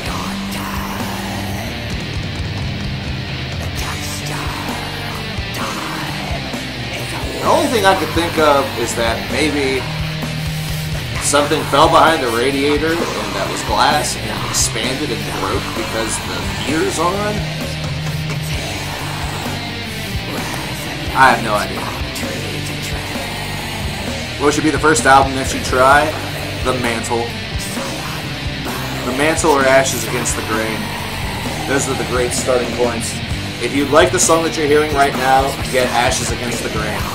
Because that's the album this is off of.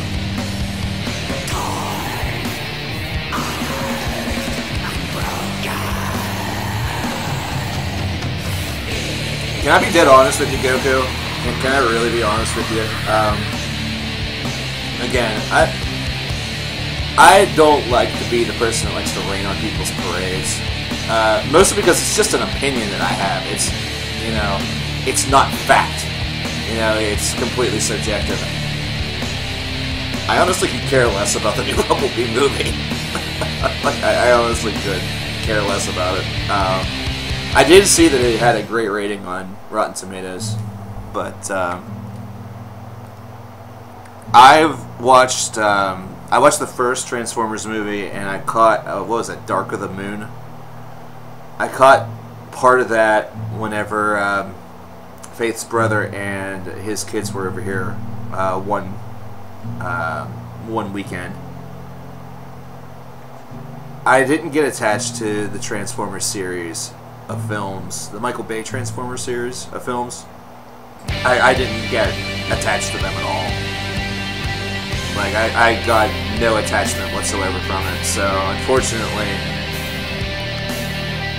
unfortunately, I see a Bumblebee spin-off, and I'm just like, it's like the Ant-Man and, what was it, Ant-Man and Wasp Girl, or whatever, Ant-Man and the Wasp of the Transformers series. And to me, it's not something that appeals to me, unfortunately. But it looks like it's going to be a blockbuster. John Cena's in it. So, you know, the funny thing is that some people want to criticize John Cena's film career. I'll tell you what he needs to do. It's a very simple thing that he needs to do in order to improve that. He needs to just not be attached to WWE at all for years. You know, like, he's still a guy that they can call up and he can make an appearance probably very easily. He needs to just say, nope, next 2 years, you ain't gonna see me. Ha! Literally, you ain't gonna see me. And focus on his acting. You know, whenever he gets the offers of a blockbuster, he should take it. He's not going to get the same reputation of The Rock, or as The Rock, doing Bumblebee. You know? But then again, The Rock did the Tooth Fairy. So, fuck do I know? I don't know anything, to be fair with you. What's that? Overstep your boundaries about what? When did you overstep your boundaries, dude? You're cool. I don't remember you ever overstepping your boundaries, my friend.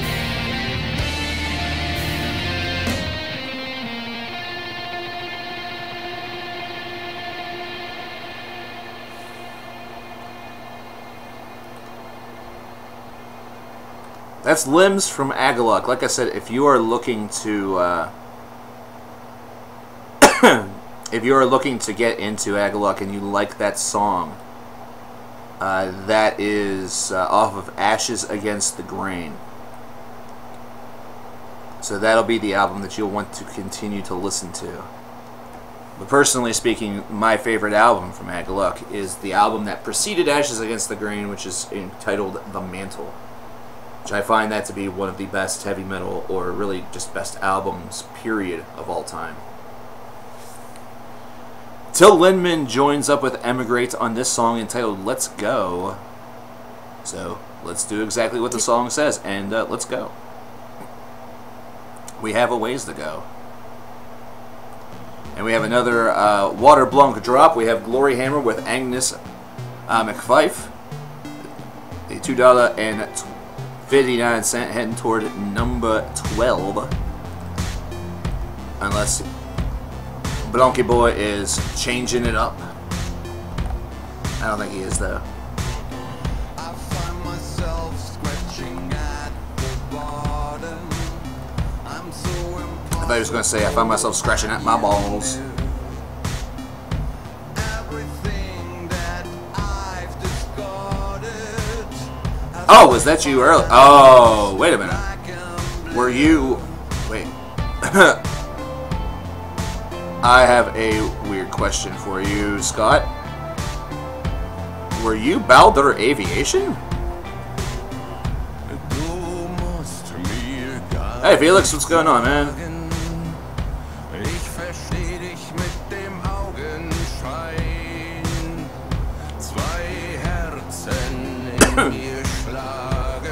confused now. I don't know Gorilla Biscuits at all. No, he's not. Okay, what? Now I'm super confused.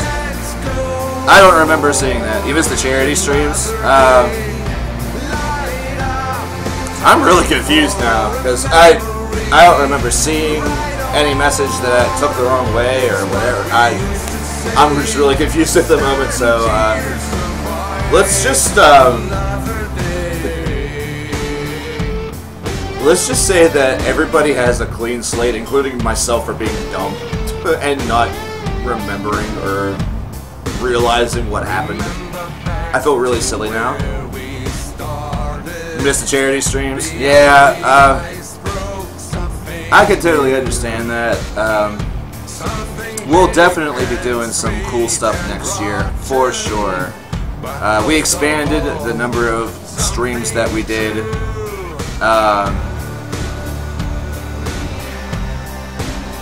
We expanded the number of causes that we supported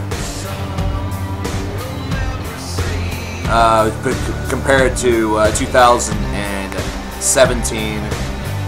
So we will see what we're able to do for 2019, man. I'm just excited in general. I'm just excited in general for what we've kind of got coming up, or the potential, what we have potentially coming up. Oh no, don't worry about it. See you later, gamer. Have yourself a good one. Thanks for stopping by, and thanks for the track. We'll hopefully see you tomorrow or on Friday.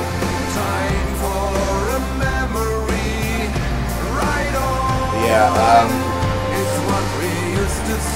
I mean, charity streams will definitely be coming back in 2019. That's an absolute 100% guarantee. That is a damn guarantee. So don't you worry your pretty little head about it, boy. Yeah, man, Deep Limbic System needs to be scoped out by those of you who are in this chat. If you heard the song whenever it played, if you heard Farewell, then you know that you should definitely look into them a little bit more. Put it on your lists, folks. I'm going to have it on mine.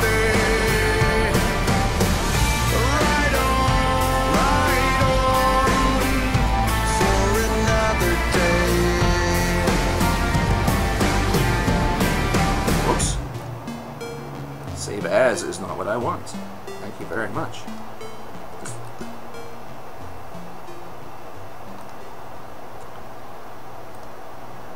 That was Emigrate with Let's Go, that featured Till Lindemann. Up next we have I Dream in Lines by Astronoid. This one was requested from The Riff Notebook from Riffy Boy. Excuse me. This is upcoming. This is upcoming. So this is, if you want to talk about music that is going to make 2019 better, a lot of you were curious about Astronoid. This song is off of the self-titled album for Astronoid, which is coming next year. So yes, this is new Astronoid. The song drops about 2 weeks ago. We got absolutely no snow here. We got absolutely no snow in southwestern Pennsylvania.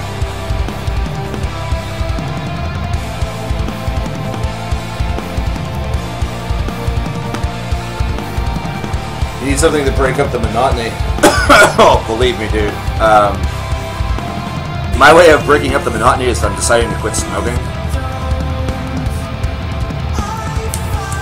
So now I put myself kind of in a place where I get to look at the clock and determine, hey, is this long enough? Because I'm trying to space out cravings. Claypool, Lennon, Delirium. Those projects are all really hit or miss, Felix. There have been some successes that they've done. I don't know much about the Claypool Lennon Delirium side of Les's career, though.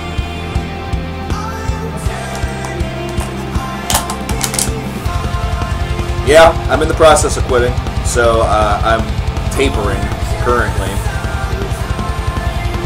I decided to make this awesome, you know, random decision Sunday night of all times, which originally was a decision that I made solely because I was looking at my finances and was like, oh fuck. You know, I was thinking about the fact that I have to, I still have to do Christmas shopping for folks, you know, I still have a lot to do, and, you know, despite the successes of the, event and everything like that, I also just had to drop $200 on my car. My rent check was just taken out last Friday, despite the fact that I sent it 3 weeks ago, so, you know, I'm not so much complaining as I am just, you know, stating that,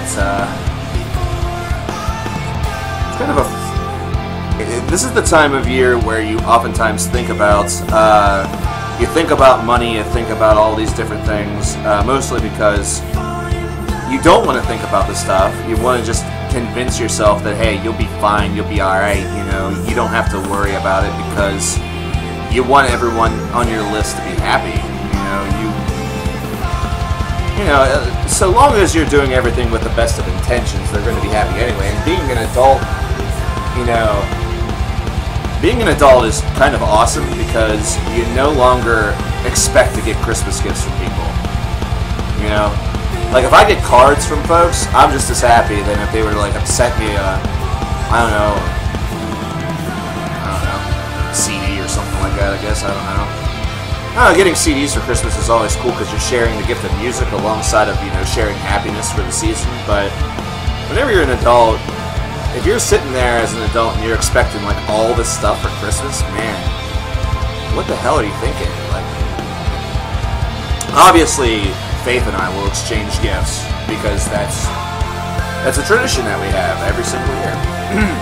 And we'll get little things for the cats and stuff like that. We have little stockings for them and everything like that.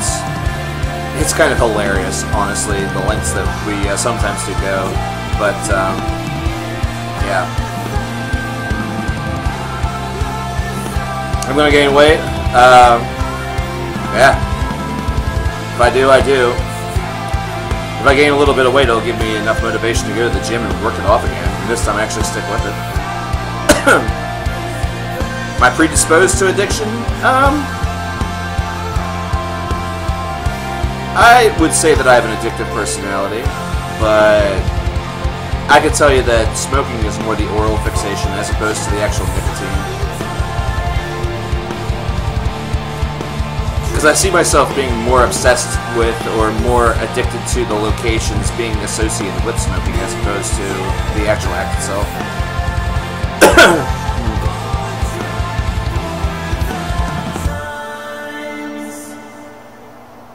Awesome song. Awesome song. That was actually the first time I've heard that, so I am really, really excited to see what Astronaut will be able to deliver for us on their sophomore album coming 2019.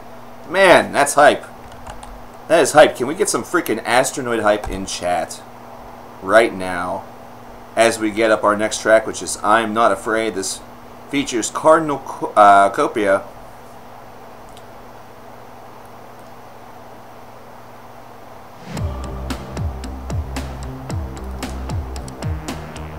Up next, we'll have Baldur Aviation's 2 tracks that he requested with his $10 donation, which is Blades in the Night by Visigoth and Walker the Stalker by Astral Doors.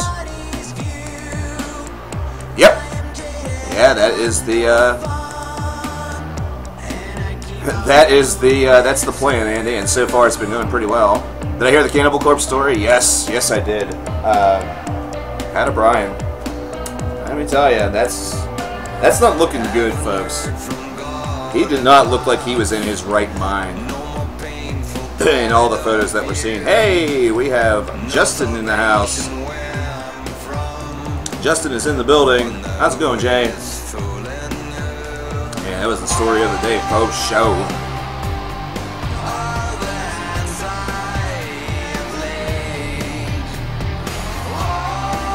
Oh, you know what? Part of this is probably on my, there we go. A little bit of a increase there. Yeah, I got a little bit up there, Goku. That's about the max, though. Justin with $7. He wants to hear some Agalok. He wants to hear Veils Beyond Dimension. That's going toward number 1. Thank you, Jay. How's it going, my man? How are you this week? I hope that some of you guys have started to get your some of your packages if you ordered things for the CD sale.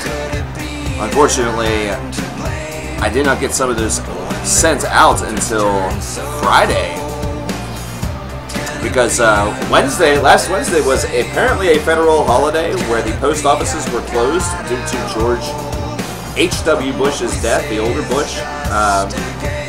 He died at the first part of last week, so as a tribute, I guess, to him, which I didn't realize he was that close with post office workers, they shut down the post office last Wednesday.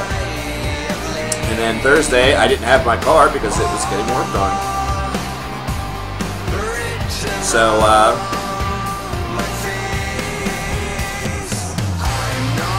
today is your weekend. Nice. That's pretty cool. Cheers to you in that case.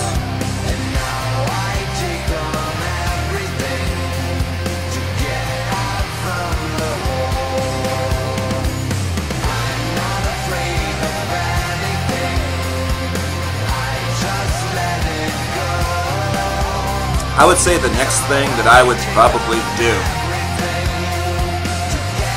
if I'm successful in my quest to quit smoking is to reduce caffeine. That would be my next quest. That would be my next quest.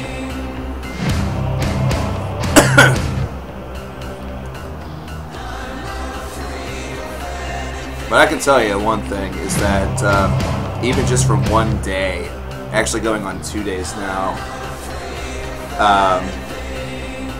to give you an example, I'll give you guys a good example. I'll even brand drop here.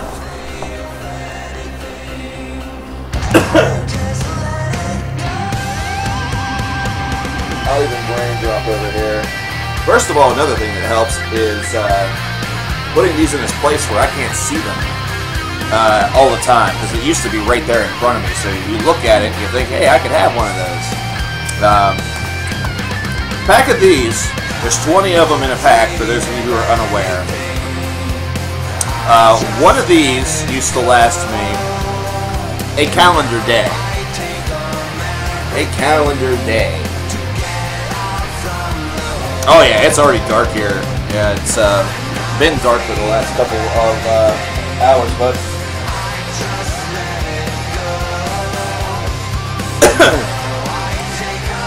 it's not that caffeine's all that bad for you, Baldur, but I drink 2 Monsters, which is like 320 milligrams per day, which I know compared to other folks, that's not all that bad.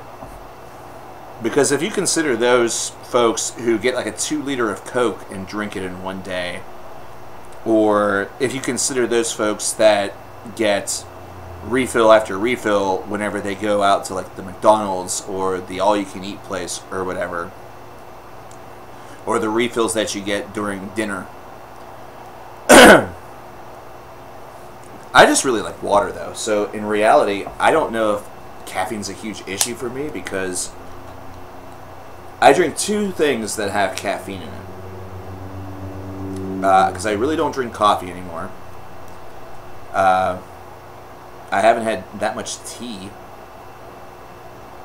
But I drink Monster. I drink a lot of water. I drink almond milk because I'm partially lactose intolerant. I need to drink that for vitamin D. Hello, Amelia. Hello, pretty girl. Look at this pretty girl. This pretty girl really wants to sleep on me. She's been doing that for the past couple of days. She's been very high up on my chest, and she just wants to stay there. I'm sorry, little girl. I'm sorry I've not been able to do that for the past couple of hours. I know you love me. I love you too. Here, let everybody see you. Let everybody see you, pretty girl. Let everybody see you, pretty girl. You're a very pretty girl. You're a very pretty girl. I apologize if I'm... Okay, there we go.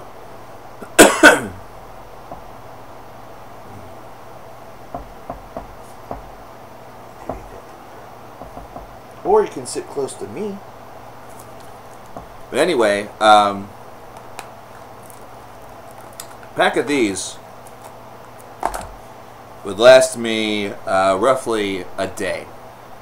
So if I were to get a pack of those, if I was on my way to work, back whenever I worked at the music store, if I was going in there for a 9 or a 10 a.m. shift, you know, usually it started at 9:30 for me, but I would get there at 9 to try to get a jump on tasks.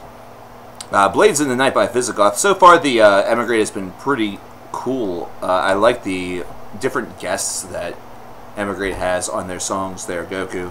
So it's pretty cool stuff. So Blades in the Night by Visigoth.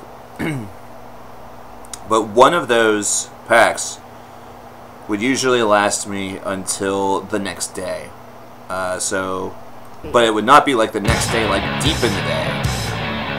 You know? What I'm saying is that it would last me until roughly the time that I was going to work the next day.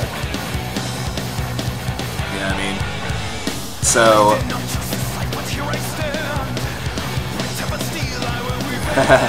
yeah, she does, Moro. She wants to stay in here, but she's already got a home in mind.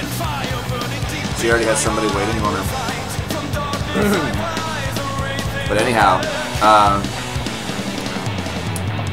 so if I started a shift at 9 a.m., the pack would last me until 9 a.m. the next day, so 24 hours, you know, straight. One of those packs would last me, sometimes the last. So the pack that I just showed you, this pack right here, this is the same pack that I purchased and began Sunday night. And I'm now moving into Tuesday night, and it is not finished. It is not finished. I smoked 11 yesterday, and so far today I have smoked, I think, 5? Or maybe 6. I have to take a look at my... I'm tracking this, by the way. Like, I'm being very, like, old school, journaling this. 6. So 6 so far today, 11 yesterday. That makes sense. I should do the math. I'm a retard. I'm an idiot. Oh yeah, it builds up so much, man. You know, whenever I started smoking, cigarettes were like $3.50. They were like $3.50 or $4 per pack. Water Blanc with $2.29. Once again, Cataclysm with Guillotine. He is looking to get number 12 funded. He's hoping for it, looks like. But yeah, it's just... It has gotten borderline ridiculous at this point, you know, where in some places it's now...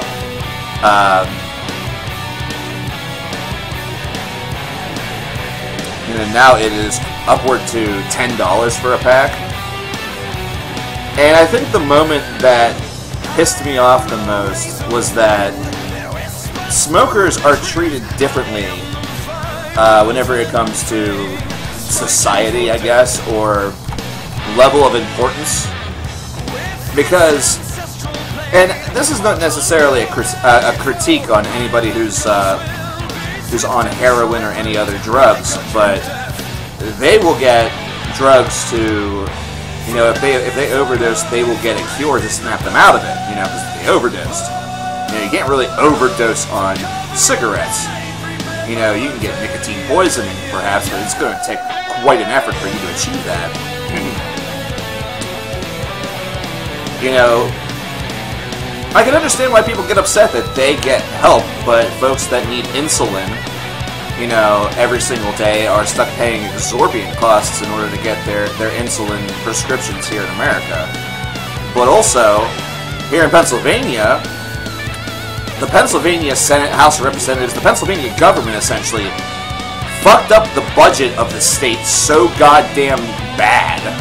Like, they screwed up the budget so horribly that they had to actually do some adjustments in order to arrange, you know, for that to get back to normal. One of the biggest things that they did, they raised the price of cigarettes $1.50. $20 a pack. That is absurd. That is ridiculous. That's crazy.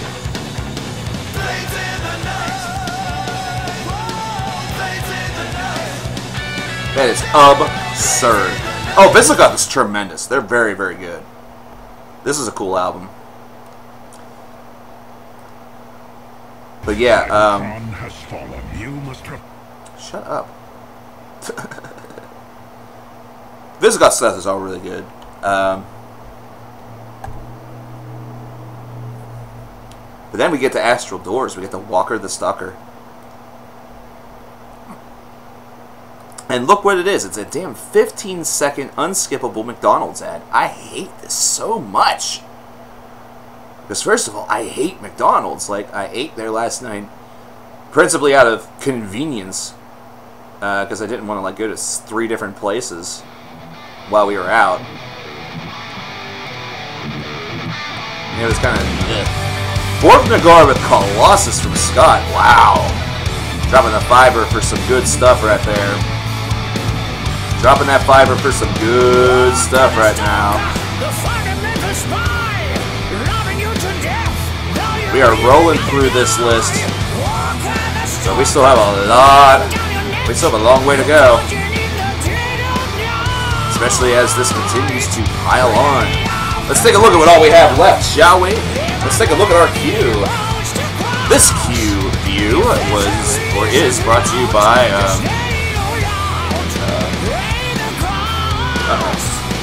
where'd it go? Oh, there it is. Aquafina. What are you waiting for? Drink some Aquafina. Up next we have I'm Not Made by Design by Nothing But Thieves. Then we have Hypothetical by Emigrate, which features Marilyn Manson. Then In My Tears by Emigrate. Rock City by Emigrate featuring Lemmy. May he rest in peace. Then we move over to the PayPal side because Maru has given us a trilogy of tracks that all have the high seas in mind. We have Ambrian Dawn with Shallow Waters, we have Amorphous with Silent Waters, and then we have E-Bandish Privateers with Ship is Sinking. Afterward, we will have Faith No More with Digging the Grave, then Primal Fear with Supernova, Gloryhammer with Angus McFife, and then we have more Gloryhammer with the Unicorn's Invasion of Dundee.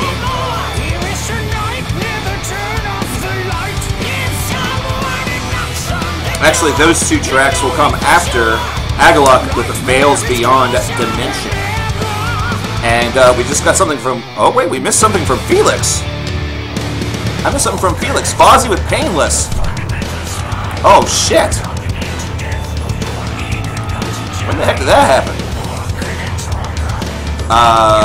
Where is that even at? Wow. Okay, Felix, I apologize that I did not see that. Again, one thing I want to make like really, really clear, folks, is that it is not always possible to see absolutely everything whenever it happens. So my apologies, Felix. But yeah, that will come after that Gloryhammer song. So it's $5 I actually need to add. So, Felix, let me know which of the incentives, which of the videos that $5 is heading to. Thank you very much. Like I said, again, my apologies for not seeing that wouldn't happen.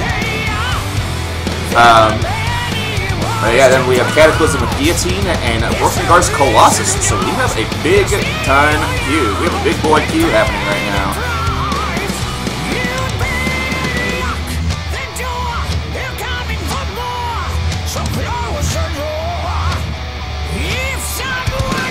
Says that 22 needs some love. 22 does not need any love. 22's been funded. 22 is funded completely, Felix. So, yeah, it's got all the love that it could potentially get. all the love in the world and more. Mommy and Daddy have hugged it enough. You're okay, dude. You're okay, man. I have fun with stuff. I'm Not Made by Design by Nothing But Thieves coming up next. This was requested by the Riff New Book. I think this is Riffy Boy's final request. I'm going to sneeze. Oh god. Excuse me. Says number 17, says Felix. Looking for those wrestling themes. Hell yeah. All to say is Tetsuya Naito. Tetsuya Naito, though. You excited for Wrestle Kingdom? You excited for Wrestle Kingdom? Because I sure as hell am. I cannot wait for Wrestle Kingdom. That's going to be an awesome show. It's going to be badass. I can't wait for Final Battle. I can't wait for Final Battle for Ring of Honor as well. Thank you very much. Appreciate it. Gracias, gracias. What do I think about Metal Archive's criteria for what qualifies as metal? I don't fully understand it. I don't fully understand it, if I'm being honest with you. I think it would be more to their benefit if they were to just include everything that's like very close to the metal realm. Like even if that means including a couple fringe line bands. I mean, come on. I mean, come on now. We really... If you want your site to be a true, like, destination for all metal fans, you call it a sneeze try again. Crash Maniac, what's going on? How's it going, Eli?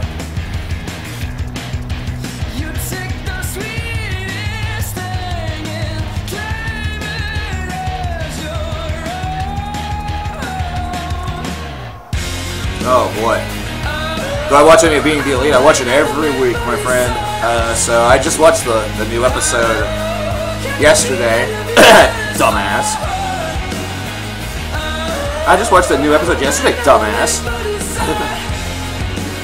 Taco Hell for dinner. Oh lord. Your poor stomach, brother. How many more Emigrate songs are there left in the queue? We have 3 more tracks in the queue. And they will be coming after this track right here. So that's where they're at right now. Scotty coming back with My Dying Bride. She is the Dark. The Dark what though? The Dark Lord? The Dark Goddess? The Dark Bish?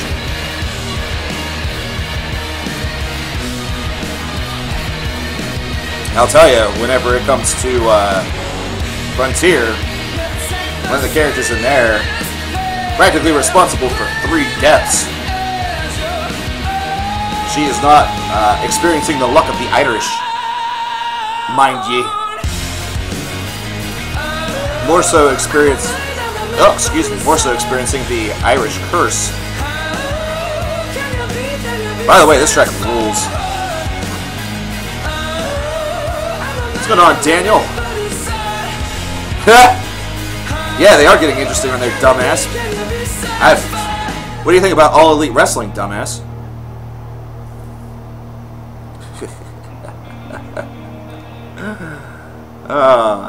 Those vocals. Those vocals. Nicely done.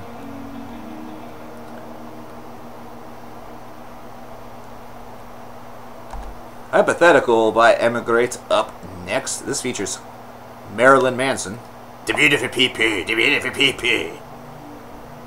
Sounded like I just said the beautiful pee-pee, the beautiful pee-pee. Oh boy. I did not see your question, huh? Let me take a look. Do you think I have to get rid of my cat's belongings, or should I wait till you're used to the perpetual silence? I wouldn't get rid of them. I wouldn't get rid of them because, first of all, you might get another cat, and they might not like the same toys or anything like that, but you would at least be a little bit prepared. But if it's an attachment that you feel is necessary, I wouldn't necessarily get rid of this stuff. I would put it like in a little box, and I would put it in storage somewhere. Like maybe put some photos in there as well. Like make it a little tribute to him. You know what I mean?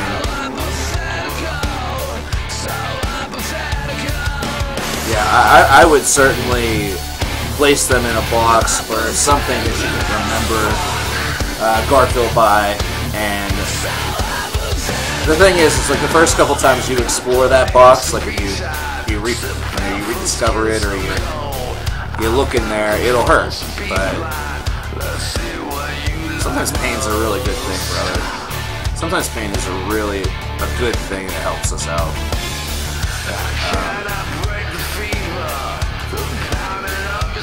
I know that we have, even though Thor was not living with us, he was living out at Faith's mother's place out there on the farm. We have a picture of him in our hallway, which our hallway is essentially like I'll have to show you. I'll have to show you guys like the photos and stuff that we have. There's a lot. Like you see photos on the walls and stuff. Like the cats are our children. You know what I mean? Which is essentially they are. You know. I guess that's a good way to indicate that we get good parents or something or whatever. But yeah, he passed a couple years ago. And we have a picture on one of the stands that's dedicated to him. So that's the best way I can tell you that the pain does eventually subside and go away. You look at those photos and those moments, and you know you do get a little bit upset because you wish that they were still here with you, but you know, at the same time, you know, in order for you to truly understand death and truly appreciate the concept, you have to realize that it's going to happen to you too.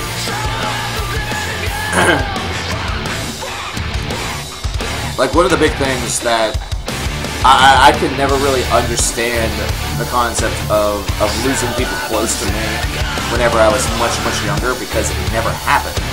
I didn't lose the first real close person, family-wise, to me until I was a senior in high school.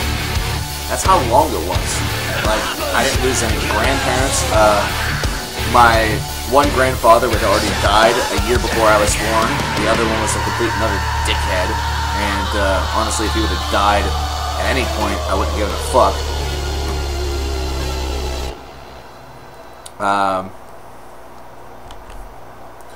But yeah, I experienced my first taste of really, you know, close, you know, someone close to me, somebody who I was going to miss death whenever I was I wasn't even 18 years old. But still, that's a lot later than most others. Like, aside from that, the closest death that I had experienced was the death of my hamster whenever I was like 10. In My Tears by Emigrate is up next. We have one track after this in the Emigrate-a-thon, and then we will be... Listen, I hope that you guys enjoy this. This features the Rammstein lead guitarist, Mr. Richard Krupski.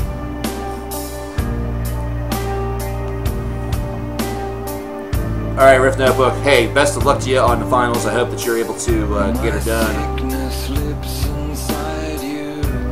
Would I consider Queensryche as power metal or prog metal? Prog Power is just fine if you want to do it that way, but they're more of a prog, just progressive band, progressive rock band almost.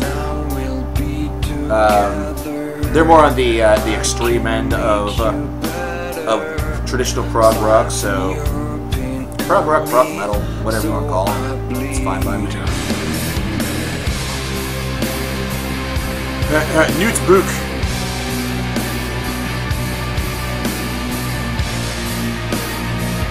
Well, that's what I mean. Emigrate is the frontman. That's what I'm saying. I'm reading. What I read right there was right off of the actual album cover there for the cut here. Does it have one of those lovely stickers on it?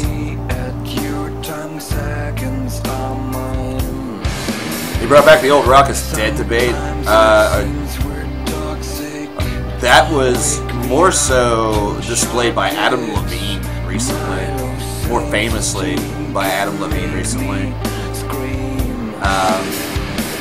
fact, I had a couple of folks that were kind of surprised, dumbass, that I hadn't mentioned what Adam Levine had said as a guest in a video, and it's mostly because at this point I don't know if I'm going to do so. I'm thinking that instead he's just going to probably pop up on a douchebags list and have some fun there. Debbie, yeah. Pat O'Brien from Camp Corpse, for those of you who don't know, that's not looking good. That's not looking good. Broke into a neighbor's house, charged at a cop with a knife. I mean, come on, wow. I've been saying it all stream. It just by the look of him, he did not look like he was in his right mind. That scares me, man. That scares me a bit. That scares me a bit. I'll tell you what rock really needs, Waterborne, is the fact that we have all of this that's going on right now in the world, and everybody is so pissed off and blah blah blah and stuff like that. If you remember the late 60s, first part of the 1970s, and really going all the way into the 80s, there was a lot of that like rebellious spirit that took place in rock, and even to the point where some of the songs had very different meanings by comparison to what they sounded like they were all about, you know what I mean? Like, Keep On Rockin' in the Free World, for example. Or, actually, no, not Keep On Rockin' in the Free World, but Born in the USA. Born in the USA is used as a largely patriotic song. It's not. Nope. Listen to the lyrics. This sounds like, it could very much fit within the Deftones discography right here. But there's a big-time rebellious spirit.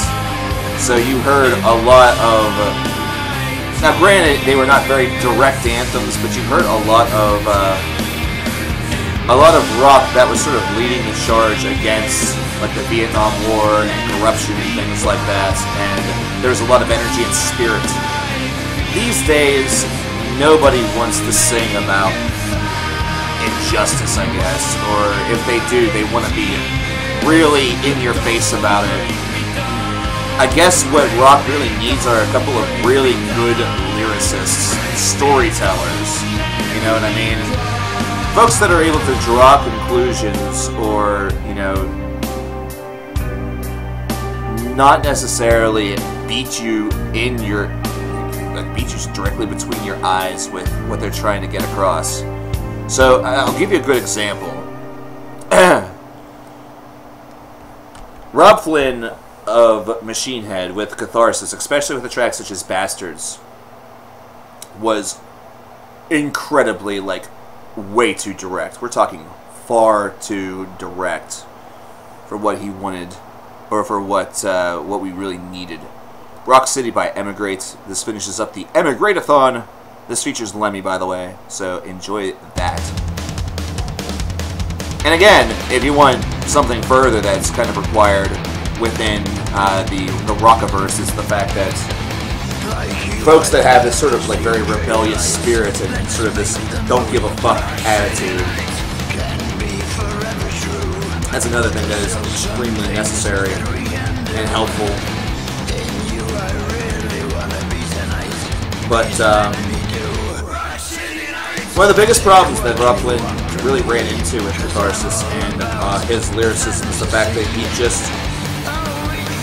did not try to make a statement. He instead tried to beat the statement over your skull. And it doesn't work. Whenever that happens, that really doesn't work very well.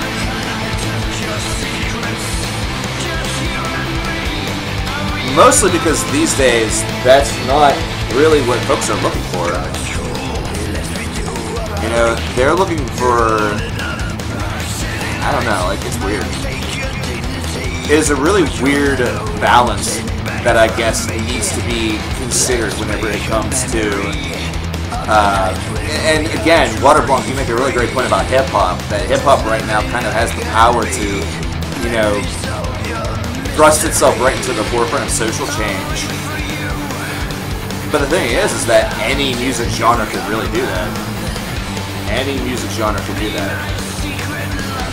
And if you notice what is really popular out there and what gets a lot of ears, that is not what you hear. That element of hip hop is not what you hear. You hear the party songs. You hear the tracks that are more about, really the only social change tracks that you're hearing is like stuff from Meghan Trainor, as an example. You know, and that's simply because they're catchy. They sound like the 50s or 60s. I don't know. Whatever happened to the heroes? Debbie, perfect. Perfect statement right there. What happened to the heroes? You know, are these folks that right now are dominating the charts, are they really meant to be heroes, or are they just simply placeholders? They, to me, feel like a bunch of placeholders that are just there to distract us. They feel like distractions. And what that also means is that if you want to find anything with that rebellious energy, you have to dig and find it as opposed to it being accessible. Almost like they learned from the late 60s and early 70s era of music. They learned that in order to get these things off the air or to avoid them from, once again, sort of infesting the minds of the youth, they need to take over the radio stations, and they have to prevent those from being played. They have to influence that by throwing money at these radio stations in order for them to play specific items as opposed to whatever they want. So, again, there's a lot of different ways that you can look at this argument, but one thing is for sure, rock is only dead if it allows itself to die. Rock is only dead if it allows itself to die, and right now, there are a lot of rock bands that exist out there, but it's almost like they are trying to re-identify rock as something else. You know, whether it's independent rock or indie rock or just indie music. You know, it's almost like rock is a very taboo word these days. You know, alternative rock is no longer really called that, it's just called alternative.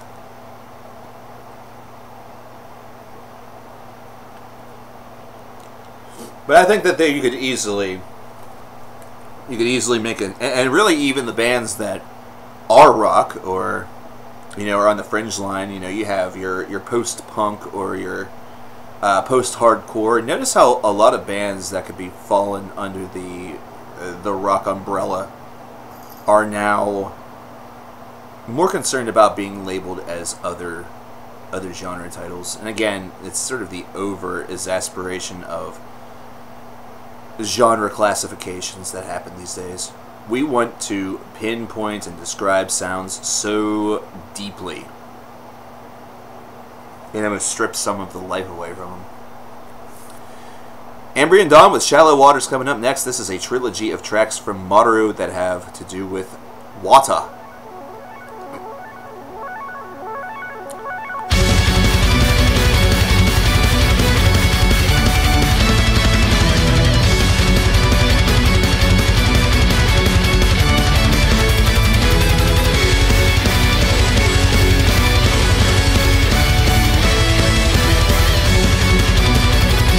Greta Van Fleet has the potential,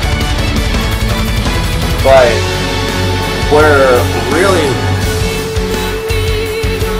what really happens be based around their ability to grow as a band. And I've said this now for the past year, really. Has it been a year already? Are we celebrating the 1-year anniversary of my saying this about Greta Van Fleet? They need to grow as songwriters. They can't simply expect them to be copy-paste Led Zeppelin and be seen as a great band. You know? They will...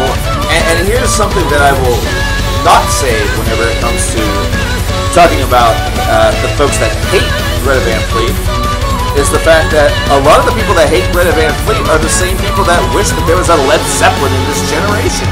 And they have a band that is literally, I guess, putting on their best bell-bottom pants and trying to do their best impersonation of the band. And what do they say about Greta Van Fleet that they hate? No, Led Zeppelin was better than them.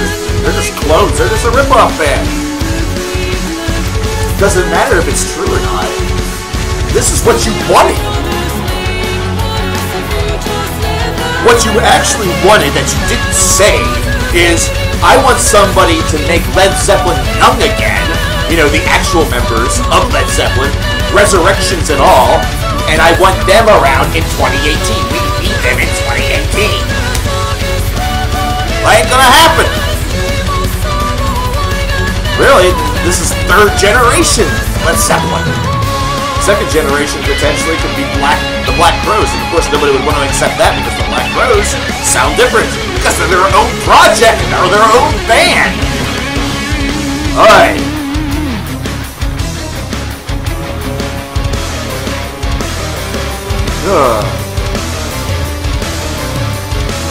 Greta Van Fleet's new album is not perfect at all.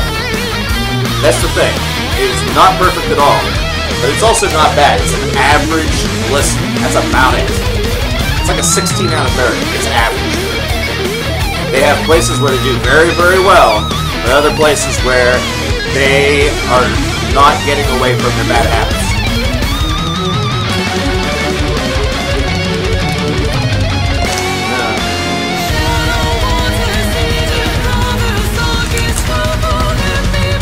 Like, people don't listen to a group such as Scorpion Child pretty much at all. But if they did, they don't say, wow, this is a Deep Purple ripoff, except they sound really, really pissed off and they're hippie as shit, you know? They're super duper hippie and they're pissed. You know, if they were none of those two things, like if they were just a Deep Purple ripoff, I can guarantee you that they wouldn't give it as much attention as they're giving Greta Van Fleet. So just take that for whatever it is that you want. Silent Waters by Amorphous. And hey, how about I toss this little factoid at you? Mudvayne was wearing masks because Slipknot did it and it worked. So, sometimes you have to do what you gotta do in order to get yourself over. Silent Waters by Amorphous.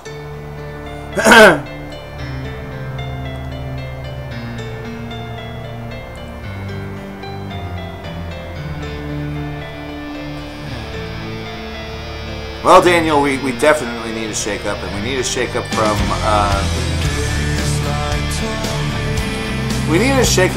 folks that are not overly obsessive right now with the, I guess, pitfalls of social media.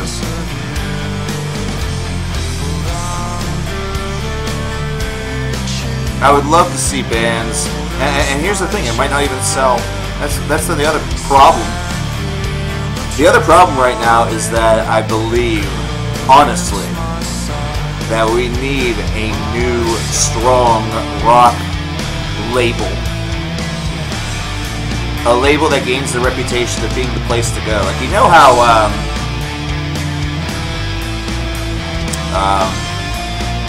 shit. As an example, you know how Inside Out was once and still is very much known for progressive music? you know, if you're in a progressive metal or a progressive rock band, you want to go to Inside Out Records. It's one of the places that you want to get to. You hope that you're signed by these guys because they're very well respected within that community. K-Scope also. It used to be the End Records was kind of the end-all destination for like avant-garde and weird music and stuff like that, but it's become a little bit more corporate. The example I'm trying to think of is Sub Pop. Like Sub Pop is known for reaching out to independent artists, especially originally around like the Seattle area and the like, and then also going even deeper into the indie domain. And despite the fact that the bands didn't necessarily all get, you know, huge, you always knew that if you listened to a Sub Pop project or a product, you know, one of the bands that they signed, that you could expect quality. We need a rock label that's similar to that, where you know that whatever you're getting from this label, even if you don't know the band's name, there's a good chance you're going to get good quality from it. And I think another reason why rock has kind of been on the decline is because the makeup of rock that we've gotten over the past 10 to 15 years has slowly but surely declined itself as well, as far as its representation on the radio and the types of songs that you hear on the radio. They become very... It's amazing that this is true, too, mind you. It's kind of dull and repetitive. It almost sounds like country music. So really, in reality, rock should be huge. It should be as massive as country music is.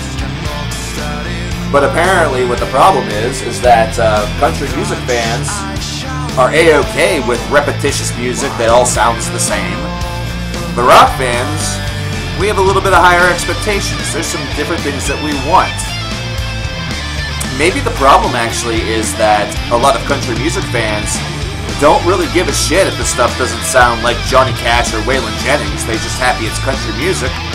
Whereas rock fans want it to sound like Led Zeppelin, want it to sound like, you know, the Beatles or Leonard Skinner or whomever it may be, when in reality we should be really supportive and hopeful and hoping for evolution and love and different types of jumps of songwriting prowess, similar to what you and I, you know, what we in chat and me, CKN, expect from metal bands, you know?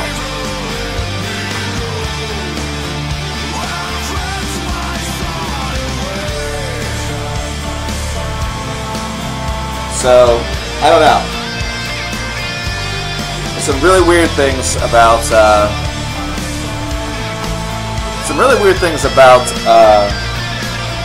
rock music, some inconsistencies that I see, not only within the music itself, but within the fan base itself.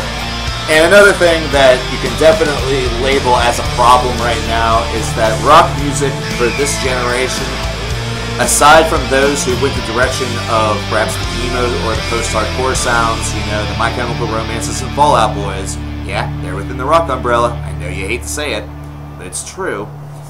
Aside from them, aside from those who followed that direction, rock music for the first time did not really get the youth. They did not get the youth. This generation, the winner of the youth battle was definitely pop and rap and hip hop.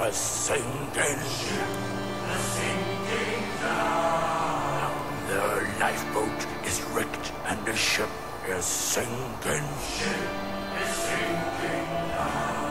So the lookout is drunk. I would like to transition a little bit to mention that this coming Friday, I know that we're talking a lot about the past at the moment. We're talking about what made rock great in the past. I'll tell you what makes metal great right now is the fact that there are so many different great, terrific bands that have been out there and have been represented very, very well in 2018 with their albums and their music. This coming Friday, the finale of the VIDEOMANIA series. All requests will be from 2018 albums only. So come with your favorites in mind.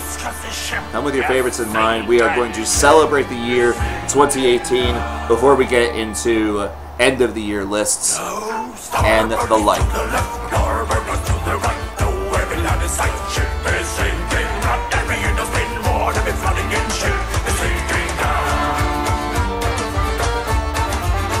Oh, the Exploding Eyes Orchestra is so good, though. If my neighbor was in chat right now, she said, "I'm the reason why the rum is always gone." Because she's lame. That's why she's my friend, because I'm lame too. All of my friends are lame. Because I am like the Jack Sparrow of lame. I attract the other lame people. Although none of them are actually lame.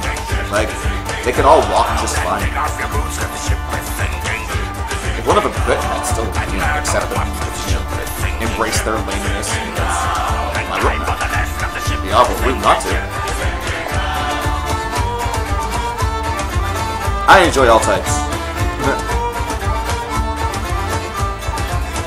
Maru the Pirate. I now know that whenever I sail my ships among those scones of land, to be very wary. To be very wary of the pirate ship lurking in the cove.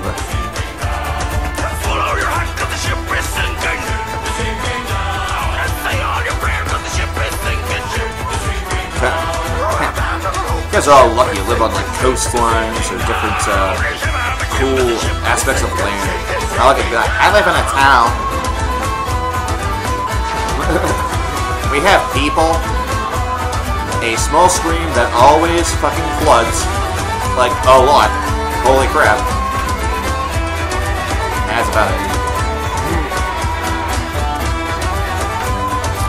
And I live here with a bunch of freaking retards. Not in the house here, or like even in the building. Oh my god. Quality of people in this area is, that's something special to say the least. Scott! Mr. McCumber, I hope that you are still here, my friend. I hope that you are still here, my friend. Because he is, his first track is up next. I'm awaiting the hail. Because I know Mr. Blanky is in the house. I know he is in the building. I know Felix is in the building also. At least I saw him in the building. We're getting there, folks. We getting there. Uh-oh. I think we might have lost Scotty. No. I can't believe it. I can't believe we've lost Scotty. No, Scotty, come back. Come home. We need to see you.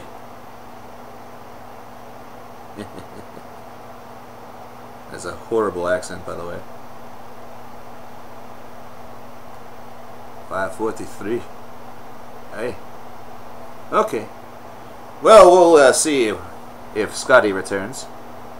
We'll see if Scotty returns. For right now, we're going to go to Primal Fear with Supernova. You'll be tuning in the same time as today of the following two streams. Yeah, because you have a project that you're working on right now, correct, Waterplum? Got Supernova from Primal Fear. We are rapidly reaching the endpoints of our very, very large queue. No, you really didn't miss too much on the early go. The early go was mostly talking about addictions and stuff, like still speaking about the whole smoking thing and a couple of other things. It was not a... You kind of know how these streams go, man. It kind of... it usually starts off a little bit slow and then builds. Hi! Well, good luck with your project there, brother. I hope that it's, hope that it continues to go well for you. Revelation remains. I nice email here from Justin.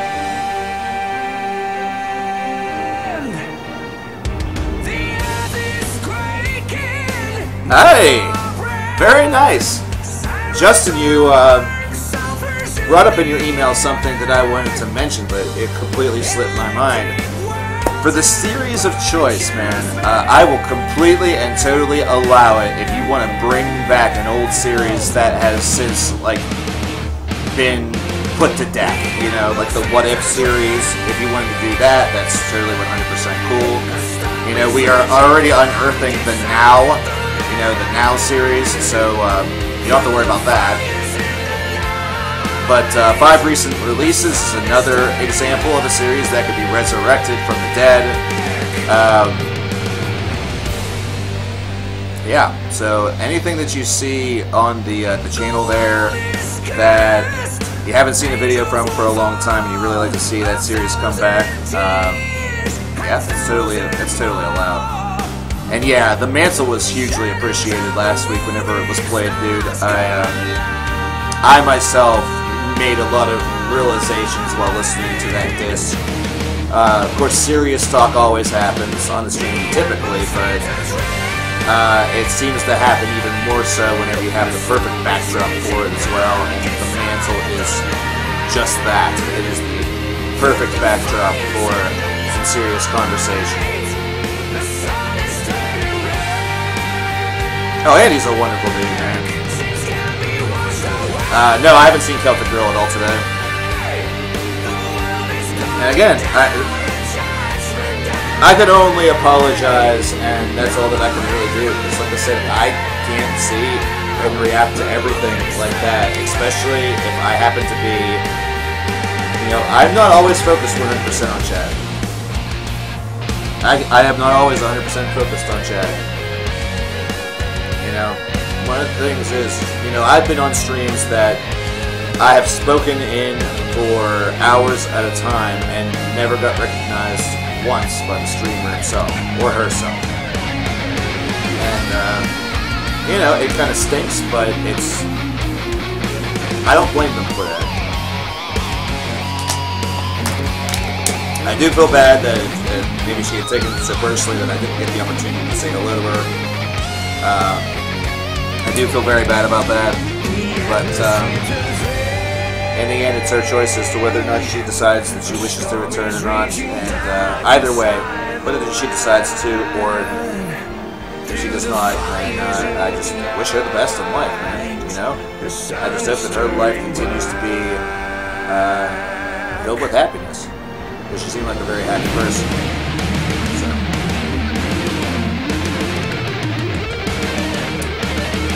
Like I said, and that again sort of proves my point, because I know that whenever you came in, I was not even looking at chat. I was over on the other side, both adjusting totals as well as getting music together.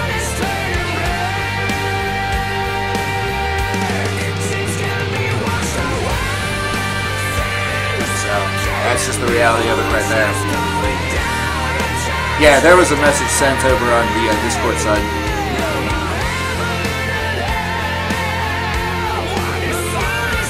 Yeah. Yeah, it's a, it looks like Scott currently is MIA.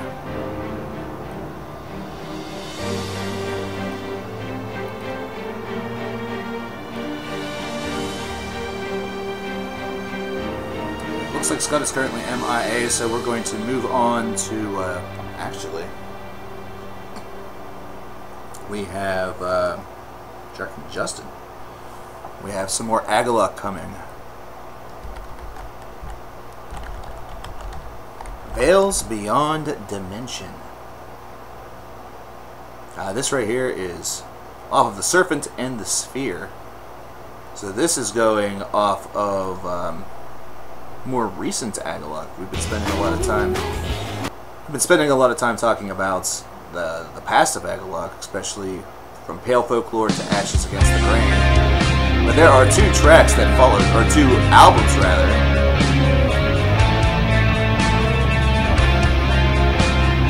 are two albums that are past Ashes Against the Grain.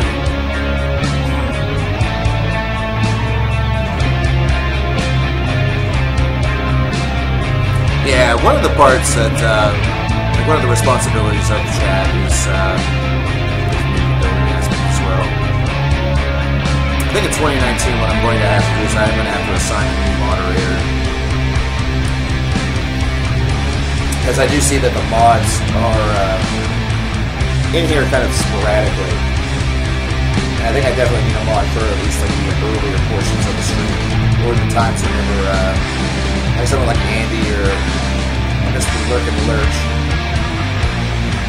or Brother Nero are unable to make it around. We had a couple of others, but I don't know. Mods are sometimes a hard thing to do.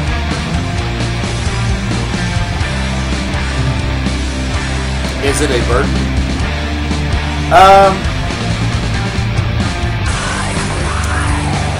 It's not really a burden. It's not really a burden. I don't think it is anyway, but you do sometimes have to make some very, you sometimes have to make some very difficult decisions. And sometimes the decisions can be in direct counterance to, you know, you basically just need to be able to follow and carry out the rules. But that'll be 2019. I'm not worried about anything like that here in 2018. We have 2 streams left, you know, essentially. 2019 we'll look at addressing that problem if it indeed is a problem. Right now, for having 17 people watching, you know, an average of around 20 or 25 that are in this, we really don't need a lot of moderation. It sometimes is just a helpful thing to have at times. And I'll tell you another thing where kind of modding on YouTube is not good, or at least not helpful. We have the rule where you can't post links in chat unless you're a moderator. But there's no PM system, there's no private message system on YouTube where you can simply receive a link from somebody who's not a mod as a mod and then just post it. So, like, what's the point of that? That's more so something that you get a benefit out of Twitch, really.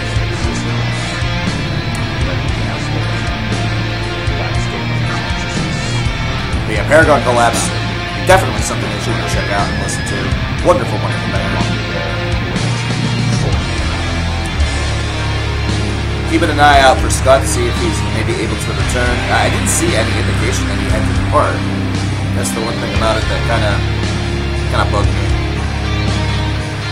But obviously he's not here, considering I'm not getting a hail back from him. And I know Felix is still present. As of right now, we have Glory Hammer. We have a couple Glory Hammer tracks yet. Oh, Discord's 100% free. Discord's 100% free. Absolutely no charge at all. Anybody can be in the Discord. Yeah, I don't do paywalls like that. I take it you know of other streamers that have done that, and that's well, I don't know if I can really give a lot of shit to people, you know, because I do some things that I'm sure other folks wouldn't like. $6 coming in from Justin Neely. He wants to hear Untethered Angel by Dream Theater. He said, I watched your video about the song yesterday. Great video. I haven't checked out the song yet, so we're going to check out the song together. That's what we do.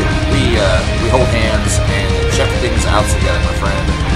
And you know what? That $6, I like that because look at that. 2222. Almost that perfect symmetry. I can totally take 8 cents away and just claim it as my own and make it 22222. 22. But you know what? I won't do that because I'm not an asshole. Yeah. I'll do it. I'll do what I want. Damn it. I'll tell the danger. I thought it was going to be some rubbish track. But I have also. I've listened to it a couple of different times, and I feel like the same way about it. I now took like a day off from hearing it, so I'm really interested in going back to it, you know, 48 hours later and how I feel.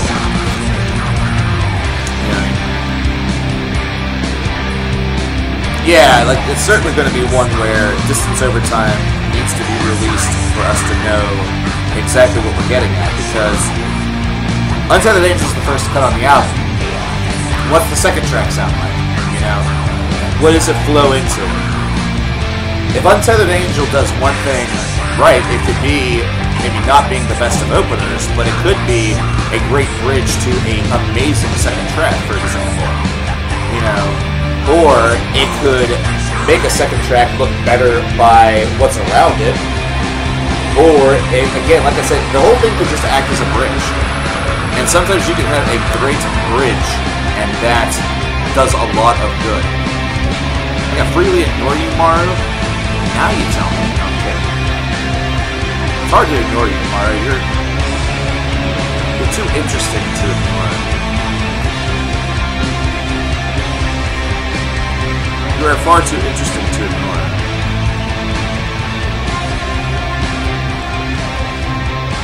No, I don't believe this album is going to be anything like The Astonishing, so you don't have anything to worry about whenever it comes to that. Angus McFife by Glory Hammer is coming up next. Or if I were Donald Trump, nextly. I like this video because it shows bigly trees. Glory Hammer with Agnes McFife coming up next, Roni. Next, Roni for your macaroni. Here's a 6-second ad for a movie that Clint Eastwood's in that my dad wants to see, entitled The Mule. It's basically just Breaking Bad, only with Clint Eastwood. You are far too interesting to ignore as far as I'm concerned. So remember what I said, how I like lame? That's a compliment, by the way. That is a compliment, by the way. Liking lame. Like your themed PayPal donations. I see you. I see what you're doing. Your exposure to me to the Exploding Eyes Orchestra. I see you. Other parts of me see you. Like my ears. I'll be right back. I need to get more of the one drug I'm still on. Just caffeine. BRB.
Why is the rum going?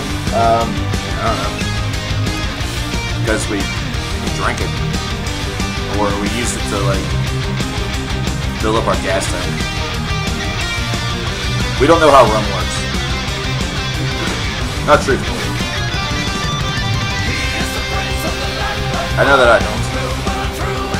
Actually, there was a mention of rum in, I know I've been talking a lot about Frontier, but it's such a good show.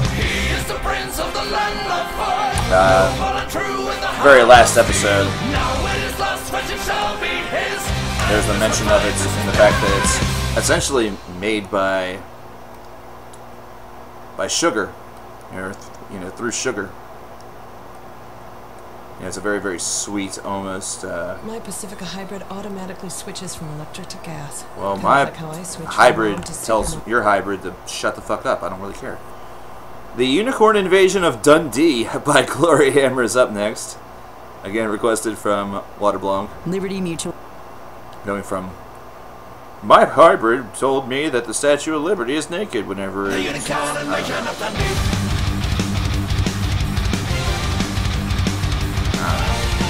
Now I forget what I was talking about. I was talking about like how rum is made from essentially sugar garbage. And that's why we all love it, because we love sugar garbage. I myself love sugar garbage. Well, my father loves Clint Eastwood, and honestly, I really mind. I don't mind him at all myself. I love The Man with No Name, Quadrology, and yes, I count Pale Rider. Vodka is basic stuff. Damn potatoes.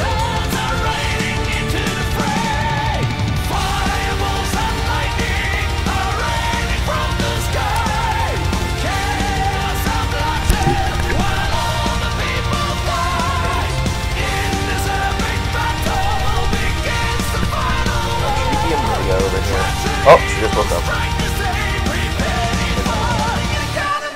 You heard her name. I was like, oh, what? Uh-oh, never mind.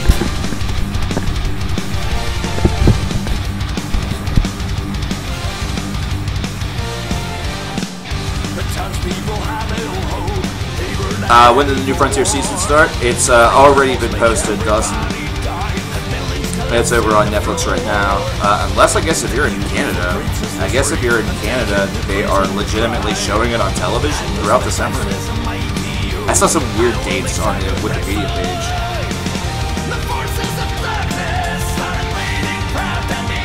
But yeah, I am. I just noticed that it was up the other day.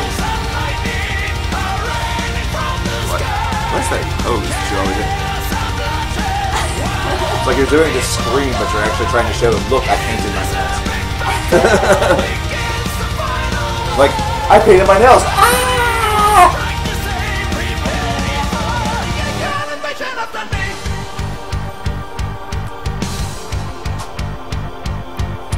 Well, we are getting pretty close to the completion of the stream today. Remember that I said that about 7:30 I was probably going to have to head out. And it is, we're going to be close. We're going to cut it close. So, it's all good.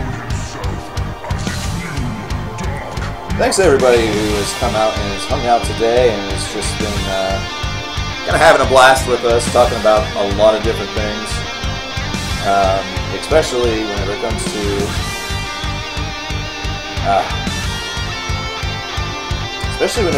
to all of the, you know, real encouragement involved with trying to quit smoking, or at least going down that road, exploring that road once again. Of course, I do have I fear failure. I've feared failure for a long time. I feared failure whenever I came to this channel. So every time, anytime that it feels like I failed in some regard, even if it's something very basic, it does kind of, you know, it hits me a little bit. But this is one thing that I'm hoping will actually hold. And you know, again, that is my biggest goal for 2019. As non-channel related or whatever it is, that I want to shed that demon from my life, man. I want to shed that demon from my life. Yeah, Necro, the event could happen again.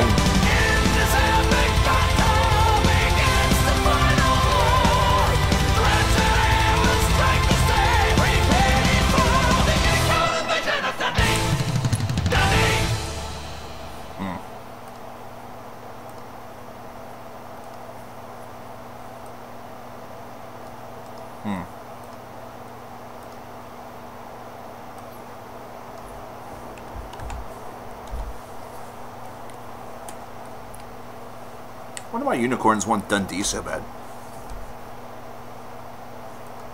Painless by Fozzie coming up next, thanks to Felix. Oh great, now a 15-second long Amazon ad. Is it an Amazon ad or is that a Yelp ad? I don't even know anymore. What the shit? This is an ad for something. AWS. Well, as long as it's not them, you know, there's ads that have those dancing, singing boxes or whatever, like the little faces come up on the boxes. Ugh. It's irritating.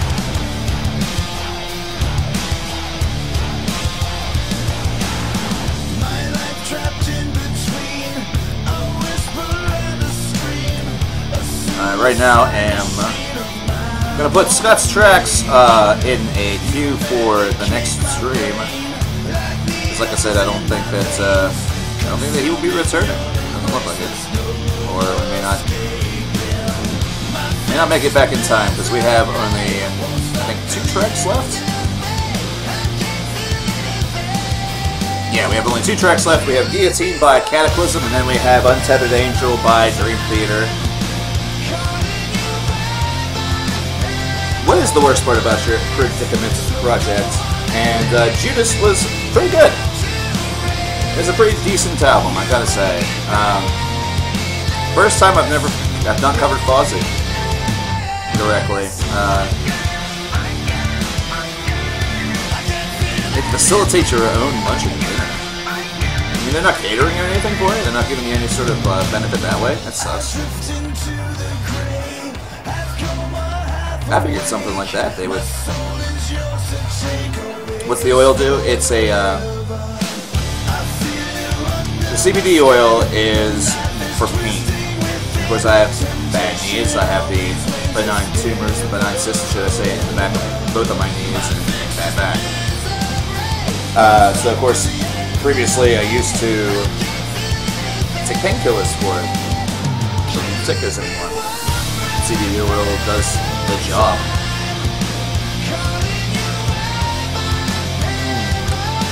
What score did I give it? I'd probably give it an 18. 18 out of 30. Sounds low, but very, very acceptable album. Yikes. Ugh.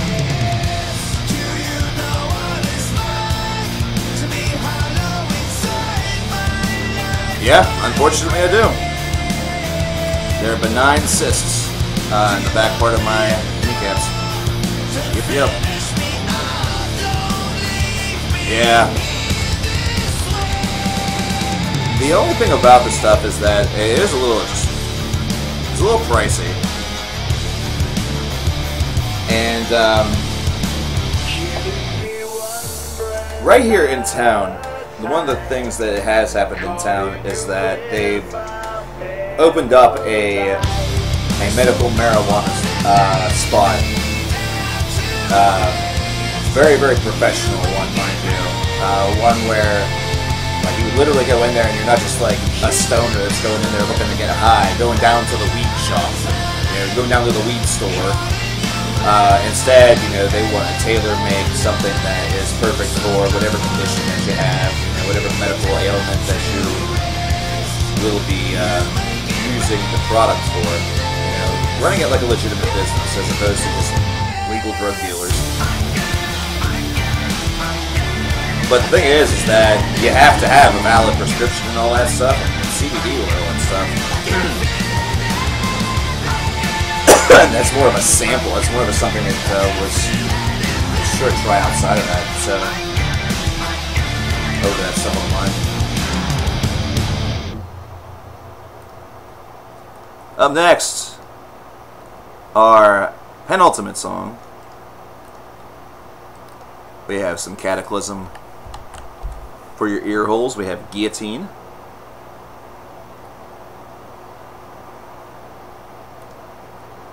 And then we will likely finish off the stream with Untethered Angel. It only takes good men to do nothing. Alright, Felix, you have yourself a good one. Thanks for stopping out. Appreciate it, man. Also appreciate the Fozzy track.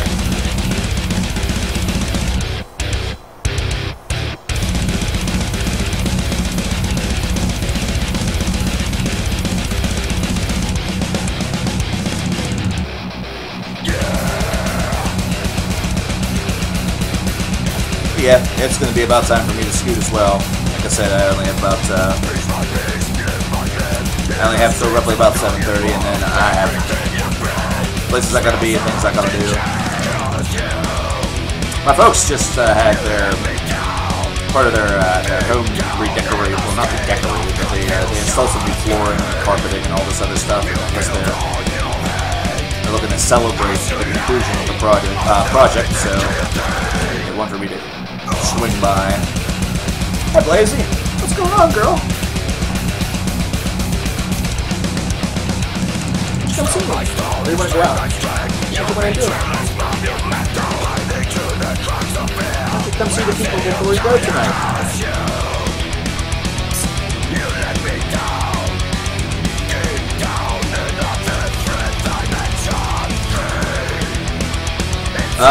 If it all Instagram? Yeah, I know Ed. I know Ed. I've been on one of Ed's videos, and Ed's been on one of my videos. We did some work during the Christmas season, a couple Christmases ago. I think it was 2015 or 2016. Yeah, we've done some work together. Come on, Daisy.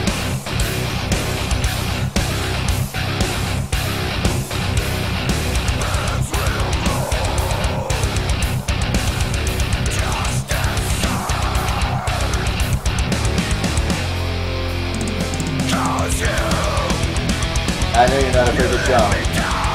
I know you're not afraid to jump. I'm just gonna get you. I'm just gonna get you.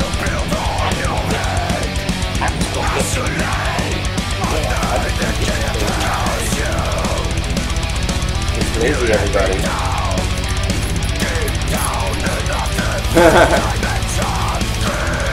Yeah, she got her 2 seconds of fame in, so now she's good. Now she's good for the day. So she knows she is beloved one way or the other. It doesn't matter. Alright, we're going to finish off today with Untethered Angel.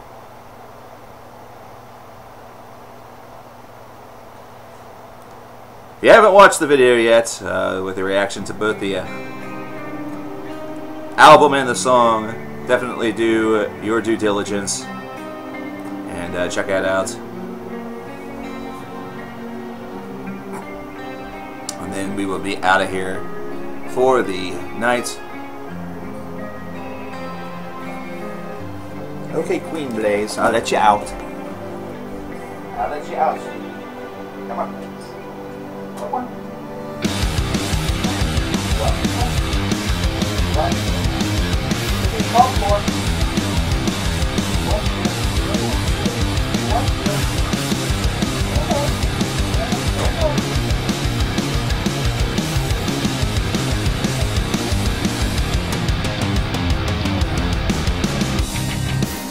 and I'm sure all those people think that us metal fans, we would like eat animals, you know, fricassee them, put their heads on like steaks and stuff. Metal fans are some of the most gentle people out there.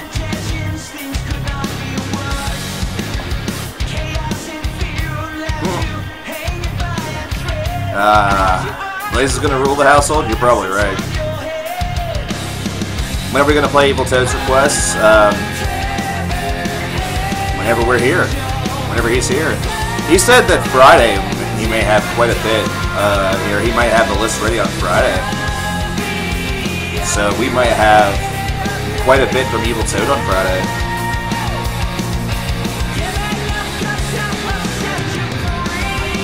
Of course, Friday we're aiming to have everything be from 2018. Maybe we'll do that tomorrow. I don't know. Either that or we won't even do that at all, and we'll just, maybe one of the random streams that are after VIDEOMANIA, we'll just do that for fun. I don't know. We'll see what happens. We'll see what happens, because, you know, Evil Toad could be here tomorrow, and we could play some of this stuff tomorrow, or we could say that he's got it ready and set up for Friday. Long run, it really doesn't matter. We'll play it. We'll play it. That's all that really matters.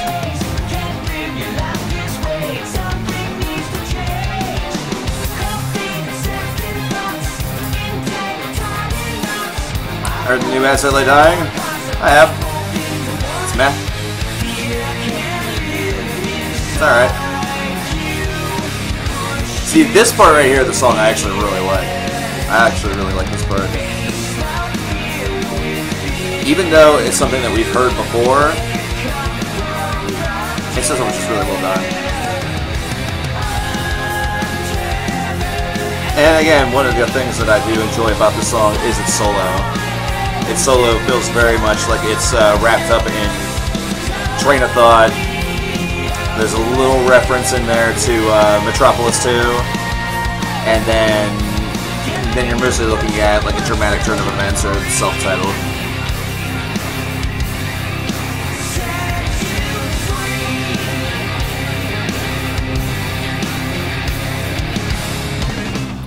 Yeah, Tim's actions have definitely turned off a lot of people. Like, I, for one, like, I could probably look at that music and, you know, look at it individually without any sort of problem. But,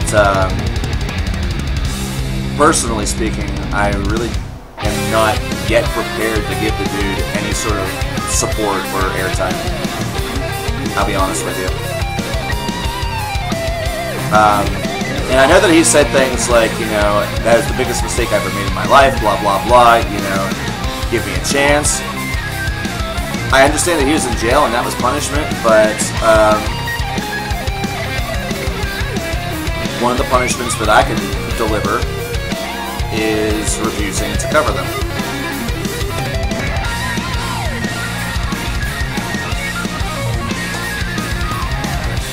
So that's something I could choose to do. And if I do decide to take that course of action, folks are just going to have to understand. Which they won't. They'll argue about it. They'll call me a hypocrite. Because, you know, whenever somebody else makes a decision, you know better than them. Whenever you make a decision that... That's what's wrong with this world.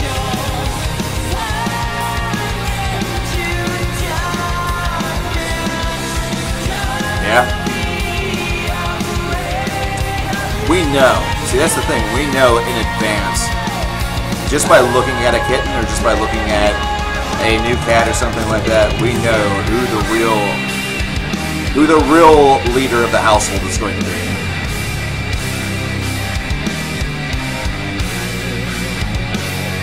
And he's not been in today, but Mittens has been a true leader throughout all of this. He's been one to be very approachable with the kittens, and the kittens have played with them a little bit, and they have been very, very good. And Mittens has also been the one to sacrifice sometimes whenever it comes to them eating, whenever he was eating. So, almost like functioning like a father. Oh yeah, Static has a cat.